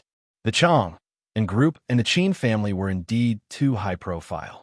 The Chang and group was known as the aircraft carrier of the domestic capital circle, and the name Qin Chang'an was full of mysterious background. How big was the Chang group? Small targets? There must be tens of thousands of small targets. When Qin Sheng returned to Beijing and went to the Chang and group for the first time, he followed the old man there. It was not as low-key as today, when he came alone and was regarded as an interviewee. At that time, all the executives of the Chang and group were waiting in the lobby of the underground parking lot. They were all industry tycoons in suits and leather shoes. Any one of them leaving the Chang and group could cause a stir in the capital circle. However, when they saw Qin Sheng, they were all respectful. Not everyone could speak up for Qin Sheng. Only Chang Sini, Hao Mingyi, and a few others could speak up for him. How powerful was the Qin family at that time? Now, the Qin family no longer pursued these things. After all, the Qin family was in a difficult position at that time. The Chang and group was not only the Chang and group of the Qin family, but there were too many interests behind it. In the end, it became the fuse of the Chang and group's collapse. Of course, more pressure came from the outside world. Now, the Qin family and Qin Chang'an had paid the price for it. Those tycoons who had participated in the Chang and group also paid the price accordingly. It was obviously impossible to let the Qin family and Qin Chang'an take the blame. After Mr. Ding came back, he decisively reformed the structure and direction of the Qin family's company, so that the Qin family could weigh the pros and cons in all aspects. This was an absolute guarantee for the Qin family, and it also gave the Qin family infinite possibilities in the future. Qin Sheng came to the company today to see how the Qin family's new company was after 3 years. Just now, he thought that those people were his colleagues in the company. He did not expect that they were just interviewees. However, these people's educational backgrounds and resumes really shocked Qin Sheng. Therefore, Qin Sheng wanted to know more about it. As for meeting Mr. Ding, he was not in a hurry. Anyway, Mr. Ding was in the company and could not run away. Bach, who was already able to take charge of things on his own, was somewhat curious. He did not know what Qin Sheng was trying to do. He was no longer the quiet and taciturn man from Inner Mongolia. Now he was the swift and decisive assistant Ba in the company. Everyone knew that he was the special assistant of the president, and his power was not ordinary. Therefore, Bach rarely came downstairs. Most of the time, he was in the office on the top floor. Most of the time, he accompanied Mr. Ding to meet friends or went on business trips. At this time, Bahi accompanied Qin Sheng, who no one knew, to stroll around downstairs. The other colleagues in the company were a little curious about Qin Sheng's identity. After all, most of them had never seen Qin Sheng before. Only those middle and senior executives had seen Qin Sheng before. In a relatively large conference room, Qin Sheng randomly found a seat. Not long after, Ba came in with 3 interviewers. All 3 of them were middle-level managers of the company. They were a little puzzled as to why they suddenly wanted to change the interview venue. Moreover, it was Assistant Ba who specially came here. When they walked into the conference room, they were even more puzzled when they saw a man dressed casually sitting there. At this time, one of the 3 interviewers recognized Qin Sheng. He was originally an elite who came here from Chang, and so he had met Qin Sheng several times. At first, He felt that Qin Sheng was a little familiar, but he did not react for a while. When he saw that Assistant Ba was very polite to this man, he suddenly remembered who this man was. He was stunned and shouted, "Qin!" Before he could say anything, Qin Sheng had already waved his hand and interrupted him. He smiled and said, "You interview yourselves. Just pretend that I am not here." The other two interviewers looked at each other. They did not know who this man was, but they could see that he must be the boss of the company. Otherwise, why would Assistant Ba accompany him? Could it be that he was a new senior executive? Qin Sheng sat by the window and looked at the resumes of several interviewees casually. The first interviewee was the short-haired beauty, Xiao Xiao. It was a very beautiful resume. She had a master's degree from Harvard Business School and spent a year on Wall Street. Later, she had been working in Hong Kong multinational companies and financial companies and had participated in many projects and so on. At this time, Xiao Xiao had come in again. She was still a little puzzled as to why they suddenly changed places in the middle of the interview. This company was recommended by her mentor, who also told the story about this company. Xiao Xiao then knew those unknown stories. No wonder the requirements were so high. It turned out that there were crouching tigers and hidden dragons. When she came in, she suddenly found that in addition to the 3 interviewers in the conference room, there were 2 other men in the conference room. The man sitting by the window with his head down seemed to be a little familiar. What the hell? How could it be him? The man who came with them for the interview just now. Why was he sitting there? Xiao Xiao did not understand what was going on for a while. Let's continue the conversation just now. If you're in charge of this job, what is your plan for the future? The interviewers began to ask questions. Now they did not dare to take it lightly. After all, there were 2 big bosses behind them. Regardless of the identity of the man, Assistant Ba alone had made them nervous. However, the middle-level manager, who knew Qin Sheng, was more nervous than them. He had been in the company for so long, but he had never been so nervous. He was afraid that the questions he asked were not professional enough, and so on. Xiao Xiao over there was the same. She had always been curious about the identity of the man. Didn't they come for the interview together?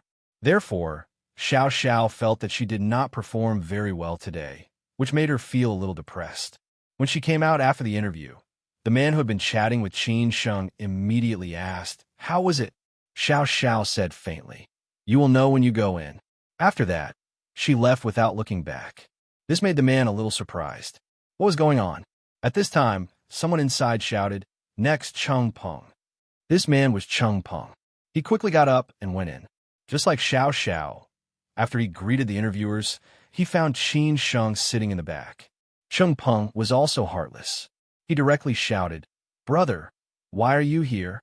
Qin Sheng just smiled at him and did not say anything. At this time, the chief interviewer coughed twice, and Cheng Peng reacted.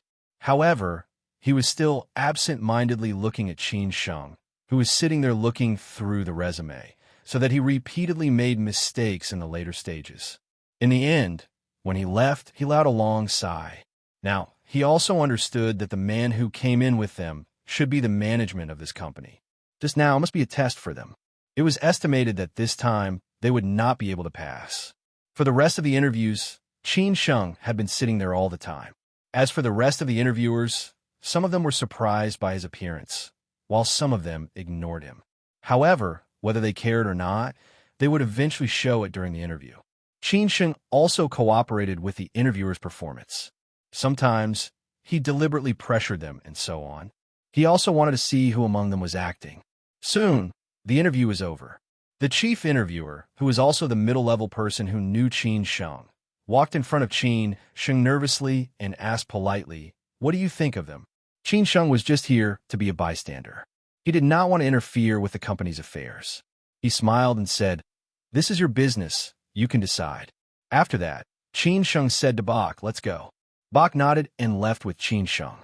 The others were confused and did not know what had happened. After Bach and Qin Sheng left, they asked the middle-level person, "Brother Su, who is this man?" The middle-level person called Brother Su naturally would not reveal the identity of this young master. He just said, "You will know soon." The two of them looked at each other, not knowing what he meant. Could it be that he was really a new executive? Of course, Qin would not express his attitude in front of them. He had seen the performance of the several interviewers just now. He could also feel the level of the questions they asked. As for the performance of the interview, it was needless to say.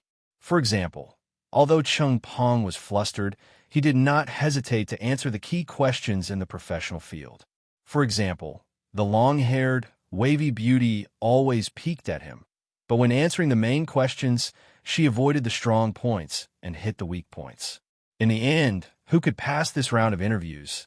Qin would know when the time came. After a few minutes, in the president's office on the top floor, Qin finally met Mr. Ding, whom he had admired for a long time. Mr. Ding had been sitting in the office waiting for Qin, not in a hurry. He looked a lot older, his hair was all white, and his body was a little thinner than when he came back 3 years ago. However, his aura was still so strong, which was not much worse than Qin Chang'an's. After all, Mr. Ding had left the system and joined the Chang'an department. After entering the door, Qin quickly walked over and greeted him, Uncle Ding. Although Mr. Ding was just working for the Qin family, Qin would never be arrogant in front of such a person, just like he would never lose his composure in front of Uncle Gong's son. Not to mention that they were very powerful, and Qin had always wanted to learn from them. The most important thing was that they had done too much for the Qin family. They had made great contributions to the Qin family today. After seeing Qin, Mr. Ding did not treat him as an outsider, as if he saw his most beloved junior. He shouted, Qin, come here. Qin smiled and sat next to Mr. Ding. Mr. Ding was very happy to pour a cup of tea for Qin and asked casually, were you downstairs just now? There was a small episode. I just took a look, Qin said happily. Mr. Ding said with a warm smile, now that you are back, I can also have a good rest.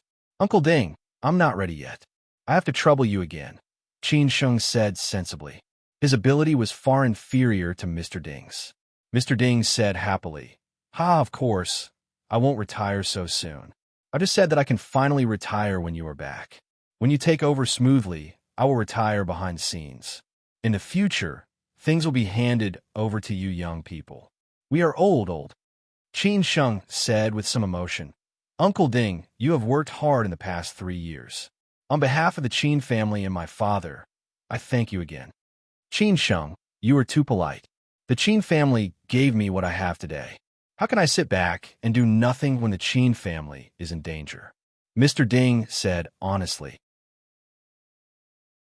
Qin also replied, but Uncle Ding, you have made great contributions to the Qin family. You have already lived a leisurely life, but I have to ask you to come out of retirement again. I feel a little sorry for myself. Mr. Ding patted Qin's arm gently and said, let's not flatter each other in business.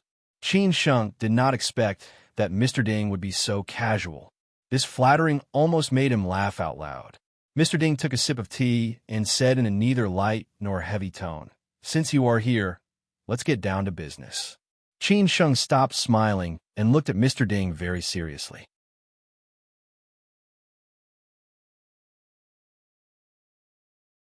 Chapter 1154. Mr. Ding was definitely a legend. Even in Sijio City, Mr. Ding was a legend, let alone in the Chang and group or the domestic capital circle. In ancient times, he would definitely be a master of the government. Mr. Ding might be the one who knew the most about the economy in the country. Those who were the same age as Mr. Ding were now influential figures in the domestic financial system and capital circle. When Mr. Ding left the system, he had been a deputy director and then a director in the Commission for Structural Reform and the Planning Commission. Those friends of his were now governors of provinces and territories, which was the main reason why the Chang and group could develop rapidly for so many years. It was not only because of Qin Chang'an's mysterious background and those big shots behind him, but also because Mr. Ding, who was in charge of the Chang'an group, was the one who knew the best about policy and capital. Mr. Ding was ambitious, as were the people in his group. They wanted to build the top structure of the domestic, economic, and financial capital circle. In the end, Mr. Ding chose to leave. He used the Chang and group to take a practical path and cooperate with those big shots to cross the river. Unfortunately, no matter how powerful Mr. Ding was, he couldn't control the Chang'an group. The resistance was too great. Not to mention that he had a disagreement with Qin Chang'an's ideas, which made him leave the Chang and department in a rage. At that time, even if Qin Chang'an had supported what he thought and did, the people behind Qin Chang'an might not have supported him. Therefore, Mr. Ding had long expected that the Chang'an group would end up like this. That was why he left in disappointment, which could be regarded as self-preservation. Taking a step back, the Chang'an group could end up like this because of those who shared the same ideas with Mr. Ding. Because what they wanted to do was to standardize and perfect the domestic financial capital system from a commanding position. The Chang'an group was the scourge in front of them, and the Chang'an group was the first to bear the brunt. If the Chang'an group didn't fall, who would? If the Chang'an group didn't fall, the domestic financial capital system would fall. Which was more important? Therefore, in their eyes, the Chang'an group was nothing. Qin Chang'an and those big shots behind him were even more fearless. Even if there were thousands of people, they would still go forward. This was the ideal of Mr. Ding and his group. In the past, they didn't have the right to speak. But now, they were all feudal officials who had the full support of the masses. Who could stop them? Looking at the growth path of the Chang'an school, when the Chang'an school began to run wildly like a runaway wild horse, it was also the time when Mr. Ding left. Which of the wild horses that ran wildly with the Chang'an school did not lose an arm to survive? Only the Chang'an faction completely fell because he was the leader of all the wild horses. If he didn't fall, who else would? This was also the most important reason why the Chang'an school had always been in trouble. Even when it was in danger in the end, Mr. Ding still disappeared without a trace and did not show up.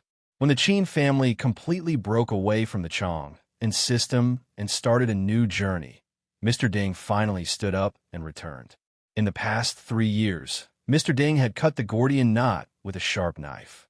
He had not only separated the Qin family from the Chang'an faction, leaving Qin Chang'an to handle the rest alone, but also formulated a new development route for the Qin family, which would also be carried out by the Qin family. In the next 10 years, the Qin family would be prosperous again. Such a big shot was a legend, but when he saw Qin Sheng, he always showed a very approachable look, because he didn't want Qin Sheng to have too much pressure and only wanted to cultivate Qin Sheng as a junior. Otherwise, if Qin Sheng respected his words too much, he would not know how to say some words, and there would be communication problems between the two sides. He needed Qin Sheng to carry out his new route. At this time, Bai had already left. He was not qualified to stay here. Mr. Ding was a legend, and Qin Sheng was the heir of the Qin family. After coming back, he would be the master of the Qin family. What they expected must involve a lot of secrets. After Bai left, Qin Sheng said in a low voice, "Uncle Ding, tell me." Mr. Ding asked in a low voice, "You haven't seen your father yet, right?" "Not yet. I'm going to find a time in a few days. I also have to discuss this with the elders. After all, the court is about to announce the verdict. I don't know if it's appropriate now." Qin Sheng replied truthfully. Mr. Ding chuckled and said, "It's not inappropriate for a son to meet his father. Besides, his matter has been settled. There will be no accidents, and others won't think too much." Qin Sheng nodded silently and said, "Then I know." Mr. Ding continued, "I heard that when you were in Chengdu, Elder Long made a move again." "Yes, but it was a close call. It's been 3 years, and the old guy still wants to kill me." Qin Sheng squinted and said. Mr. Ding sneered and said, "It's just a dying struggle. He is already an arrow at the end of its flight. He just wants to die together with us. But who gave him such a chance? He doesn't have so much energy now. It's thanks to Uncle Ding that Elder Long can end up like this today," Qin Sheng said sincerely. He already knew some things. Mr. Ding had been fighting with Elder Long in the past 3 years. Not only did he block Elder Long in the capital market, but he also used his personal resources to reduce the dimension of the attack so that the white glove on Elder Long's side did not dare to return to China, and their capital empire in China had completely collapsed. Mr. Ding was not proud of himself. He had already seen through these things. He said casually, "I just did what I should do." The Zhu and Song families also contributed a lot. Otherwise, it would not be so easy. But do you know what the most important factor is? Here came the key point. Qin Sheng listened attentively. Uncle Ding, please enlighten me. Mr. Ding squinted and said slowly, Qin Sheng, at the level of Chong and an elder long, if you don't make mistakes, others may have to pay a heavy price if they want to deal with you. What's more, the resources of both sides have reached the sky. Will the government let you mess around? At that time, if we make a big mess, both the Chong department and senior long will fall. Qin Sheng roughly understood what he meant. Mr. Ding paused for a few seconds and said, when the Chong and school fell, it was the same reason. The Chong and school was such an exaggerated giant. Your father and the big shots behind him had a lot of connections. How could they overthrow the Chong and school with just a few words? It's impossible. In the same way, Elder Long's business empire is not much weaker than that of Chong. It's just that Chong and has always been too high profile, while Elder Long's business empire is relatively low-key. But what about the final result? They still fell so easily. What's the reason? Mr. Ding asked. Qin Sheng shook his head. What Mr. Ding said was a little profound. Mr. Ding was very disdainful. Too big to fall? Do you really think it won't fall? What a joke. In the face of the fate of the country, there is no enterprise that can't fall. When millions of state-owned workers were laid off and enterprises went bankrupt, our country survived. How dare you threaten the country with this? After hearing this, Qin Sheng was quite shocked. Mr. Ding said indignantly, Qin Sheng, whether Chong or Elder Long's side, there's only one reason why they fell. That is, they went the wrong way. Not only did they go the wrong way, but they also went further and further to the verge of losing control. Once something happens to these enterprises, it will be a systemic risk. Qin Sheng vaguely remembered that the old professor of Tsinghua University had also said these words, but the old professor did not say it in such detail as Mr. Ding. Qin Sheng was stunned. He did not know what to say. Mr. Ding did not stop there. He continued, more specifically, what did they go the wrong way? It is that their pursuit of personal interests is contrary to the development and progress that the country needs. Look at what they have done over the years. How many of them did not violate the rules and challenge the bottom line of regulation? Economy and finance are the top of the pyramid of all industries. If the country does not care about these, how much danger will it cause in the future? This is a big change that will not happen in 100 years. Our country is moving forward with a heavy burden. Only in this way can our nation rise again and not go back to the humiliating time when we are backward. Therefore, no one or any enterprise can be a stumbling block. Otherwise, it will only be rolled over by the wheel of history. This is the reason why enterprises like Chong and collapsed. There is no other. When he said the last words, Mr. Ding's strong aura made Qin Sheng breathless. At this moment, he seemed to really know the legendary Mr. Ding. At this moment, what Mr. Ding said was not only for him, but also for the pure hearts of those who were determined to make our country stand up again with a lifetime of learning. Some people chose to be outstanding and successful in this life. Some people chose to live a simple life. More people might be mediocre in this life. However, some people chose to build peace for all ages. Mr. Ding was a little embarrassed because he did not do it. But he was proud of those classmates, colleagues, and friends because they were doing it. Therefore, Mr. Ding did not want to be the person he hated the most. So he left Chang'an. At this time, Qin Sheng suddenly thought of the old professor's words. Only when the future of an individual is consistent with the future and destiny of the country will it be more valuable and can be better realized. The future and destiny of the country are directly related to the future and destiny of an individual. It depends on the realization of the future and destiny of an individual. Personal interests should be subordinate to the interests of the country. Then it was inferred.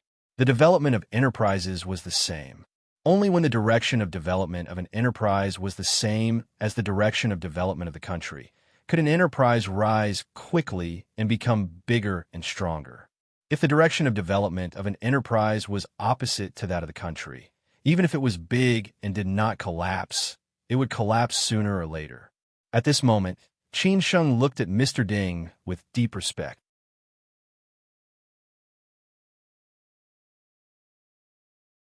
Chapter 1155. Mr. Ding's words today could be said to be from a strategically advantageous position. Qin Sheng really learned a lot from him and understood a lot of things. It also completely opened up his perspective. It was no wonder that after Mr. Ding had left for so many years, Sijio City still had Mr. Ding's legendary story. It was because the height that Mr. Ding had stood at from the beginning was already unimaginable to others. A big shot would always be a big shot. Which big shot didn't have strength? Today, Qin Sheng had seen it for himself. He almost didn't need to look at the development trajectory of the Qin family's new company in the past 3 years. With a big shot like Mr. Ding at the helm, there would never be any detours.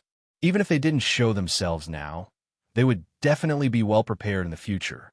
Most importantly, Mr. Ding cooperated with the Qin family, the Zhu family, and the Song family to completely cut off the current Qin family from the former Qin family. Even though the Qin family also paid a certain price, it was absolutely worth it. Qin Sheng stared at Mr. Ding passionately. After that, he stood up slowly and said sincerely, "Thank you, Mr. Ding. Qin Sheng has learned a lot." Mr. Ding got up and walked to the window. This was the most prosperous place in Beijing, the Guimao CBD, where every inch of land was worth an inch of gold. Tall buildings stood in great numbers, looking bright and beautiful. But how did everyone know how far the World Trade CBD was from the real center of this street? The closest place to the center was the high-rise buildings, which were either ministries or the headquarters of central enterprises. How many private companies could gain a foothold here? History is like a heavy truck rolling forward, and an individual is like a piece of mud on the side of the road. Touch the wheel, and you are carried along until you are thrown off. An era has its own destiny. Most people are awesome not because they are awesome, but because they are lucky. Of course, a few awesome people with foresight and superb execution ability are excluded. Mr. Ding sighed with emotion. Since he entered the ministry to work, he had witnessed the ups and downs of too many powerful big shots. He had also seen many extremely awesome people fall with a loud bang. Naturally, he had summed up his own theory. That was right. History was like a heavy truck rolling forward. The fastest shortcut to success was to hitch a ride on this train. Qin Sheng had to admit that Mr. Ding was right.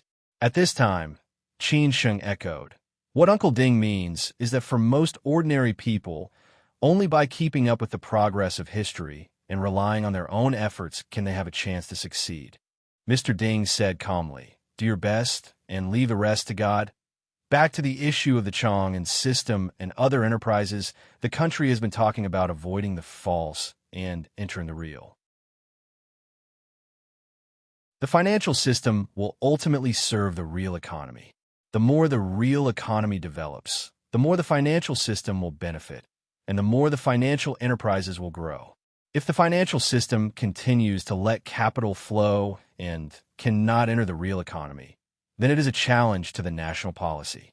This goal and sequence must be clarified. A successful enterprise must advance along with the country. Only when the country becomes better and better can the enterprise become stronger and stronger. Mr. Ding said earnestly. He increasingly felt that this was the foundation for the long-term development of an enterprise. Unfortunately, most of the tycoons could not understand this and always thought that they were really awesome. For example, Boss Ma could see this very clearly, which made people have to admire his awareness of rectification. He once again returned to the topic of advancing and retreating with the country. It seemed that the old professor of Tsinghua University and Mr. Ding were the same kind of people. Maybe Qin Sheng did not know that it was Mr. Ding who invited the old professor of Tsinghua University to be the independent director of the Chong and system. Otherwise, he would never support the Chong and system. However, the old professor did not care about other trifles. Although he always pointed out the problems of the Chong and system with sincere words and earnest wishes, the Chong and system had long been out of control, and no one could pull it back. At this time, Mr. Ding walked back. He looked at Qin Sheng and said, "Qin Sheng, why did I tell you this? Because the future of the Qin family belongs to you. You have to stand in this angle to consider things. As the classic saying goes, the highest theory of economics is political economy. Do you understand?" Of course, Qin Sheng understood, because he also knew this saying. Mr. Ding suddenly smiled elegantly, and his suffocating aura disappeared. He sat down again and said, "Let's not talk about this. Let's not talk about this. I don't think you will understand what I said today. Let's talk about it later. Let's talk about the specific things of the company." Qin Sheng said confidently, "Uncle Ding, let's not talk about the company. Whether it is the Qin family or myself, we have absolute trust in you." Mr. Ding shook his head and said, "It is not a matter of trust or not. The company will be handed over to you after all. I have to retire sooner or later. After all, I am old. I also know that you have no time to manage the company recently. But after all, you need to know the situation of the company, which will help you further understand and think." This time, Qin Sheng did not refuse. He said with a smile, "Uncle Ding, what do you say?" Mr. Ding said calmly, "Now, the main directions of the company are also considered according to the original ideas of the Qin family. I just made some detailed development plans. In general, the main directions are poverty alleviation, agriculture, industry, science and technology, and investment. Poverty alleviation and agriculture are complementary. Industry and technology can also be related. And finally, investment links all of them. Do you understand?" Of course, Qin Sheng understood these. 3 years ago, this was the direction determined by the Qin family. If one thought about it carefully, he would also understand that this was the direction that the country had been supporting in recent years.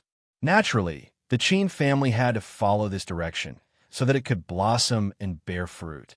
Now, the Qin family was not short of money, nor were they short of projects that could make money. However, if a family wanted to continue, it must accumulate more resources, which was what the Qin family was doing now. Therefore, they had to think clearly about how to spend the money and where to make money. Otherwise, the Qin family would go back to the old way of the Chong and system. Poverty alleviation and agriculture were the basic direction, which was also the direction that the Qin family had invested heavily in these years. After all, the Qin family could smoothly withdraw from the Chong and system. Although they had paid a price, they were much better than others. If they still did not know what was good for them, it would be somewhat embarrassing. Industry and science and technology were the direction of the Qin family's development in the future, which was also the long-term goal of the Qin family. In fact, whether the Qin family could rise again in the future actually depended on the development of industry and science and technology. Finally, investment was the business of the Qin family. Only by making profits from the investment market could the Qin family bring a steady stream of money to the former, so that the Qin family could continue to develop. However, the investment of the Qin family's new company would definitely not be the old way of the Chong and system, nor would it directly involve in the old circle of finance. They would only invest in venture capital, angel investment, and use their own funds to carry out the layout of equity investment. With the strength of the Qin family, it was not difficult to create another Chong and system, but this was not the original wish of the Qin family and Mr. Ding. What they wanted was a brand new Qin family. As the saying went, a gentleman loved money. He should get it in the right way and use it in the right way. "Uncle Ding, I understand," Qin Sheng said in a low voice. Mr. Ding smiled and said, "Do you think there is a problem?" Qin Sheng shook his head and said, "I don't think there is a problem. If it were me, I would do the same. Now, the Qin family does not lack any resources, so we can use these resources to do what we really need to do. This is the Qin family's responsibility and responsibility." Mr. Ding nodded with appreciation and said, "With your words, I am relieved. This is the information about the company in the past 3 years. Go back and have a look when you are free." Qin Sheng took it with a smile. At this time, Bach knocked on the door again and came in. "Uncle Ding, Mr. Chong and Mr. Hao are here." Mr. Ding stood up happily and said, "Let them in." Before his voice died away, 2 well-dressed men and women walked into the office. They were Chong Sinny and Hao Mingyi, who had been serving the Qin family for so many years. At that time, they resolutely left the Chong and system and rejoined the Qin family, thus stabilizing the situation of the Qin family. They used to be Qin Chang'an's right-hand men, and now they were Mr. Ding's right-hand men. Mr. Ding trusted them absolutely. After all, it was Mr. Ding who recruited them into the Chang'an system. Seeing these two old acquaintances, Qin Sheng quickly stood up and greeted them. Aunt Chang, Uncle Hao. Hao Mingyi shook his head and said, "Finally, you are back. At first, I didn't believe you, Mr. Ding. Now that I see you, I am completely relieved. Qin Sheng, it must have been hard for you in the past 3 years." Qin Sheng chuckled and said, "Uncle Hao, it is all in the past. Now, it is a new beginning." Hao Mingyi said happily, "Yes, it is a new beginning, a beginning waiting for you to realize your ambition." After all, Chang Sini was a woman, and she had a good relationship with the women of the Qin family. She walked over and held Qin Sheng's hand. "It is good that you are back. Everyone is waiting for you." Qin Sheng said sincerely, "Aunt Chang, Uncle Hao, I made you worry. You have worked hard in the past 3 years." "Don't be so polite," Chang Sini joked. Everyone burst into laughter. Then they sat down and chatted about family affairs. Of course, they talked about Qin Sheng's marriage. Qin Sheng also told them about it and invited them to attend the wedding. Qin Sheng's words put them at ease. After all, the Qin family did not lack any resources at all. However, the more top-level resources they had, the more useful they would be to the Qin family. The marriage between Qin Sheng and Song Ruyu would be beneficial to the Qin family. At noon, Qin Sheng accompanied Mr. Ding, Aunt Chang, and Uncle Hao for lunch. He drank some wine during the meal, mainly to toast the 3 elders. In the afternoon, Qin Sheng was called by Qin Ran to the West Mountain Villa of the Qin family. Because Mr. Gongsun and Zhao Anji were back, Qin Changxing and Mr. Gongsun wanted to talk to Qin Sheng about something else. It could be regarded as the ending of the storm 3 years ago. You're tuning in to the Warrior Lore YouTube channel. Don't forget to subscribe and join us on this journey to catch the most captivating stories.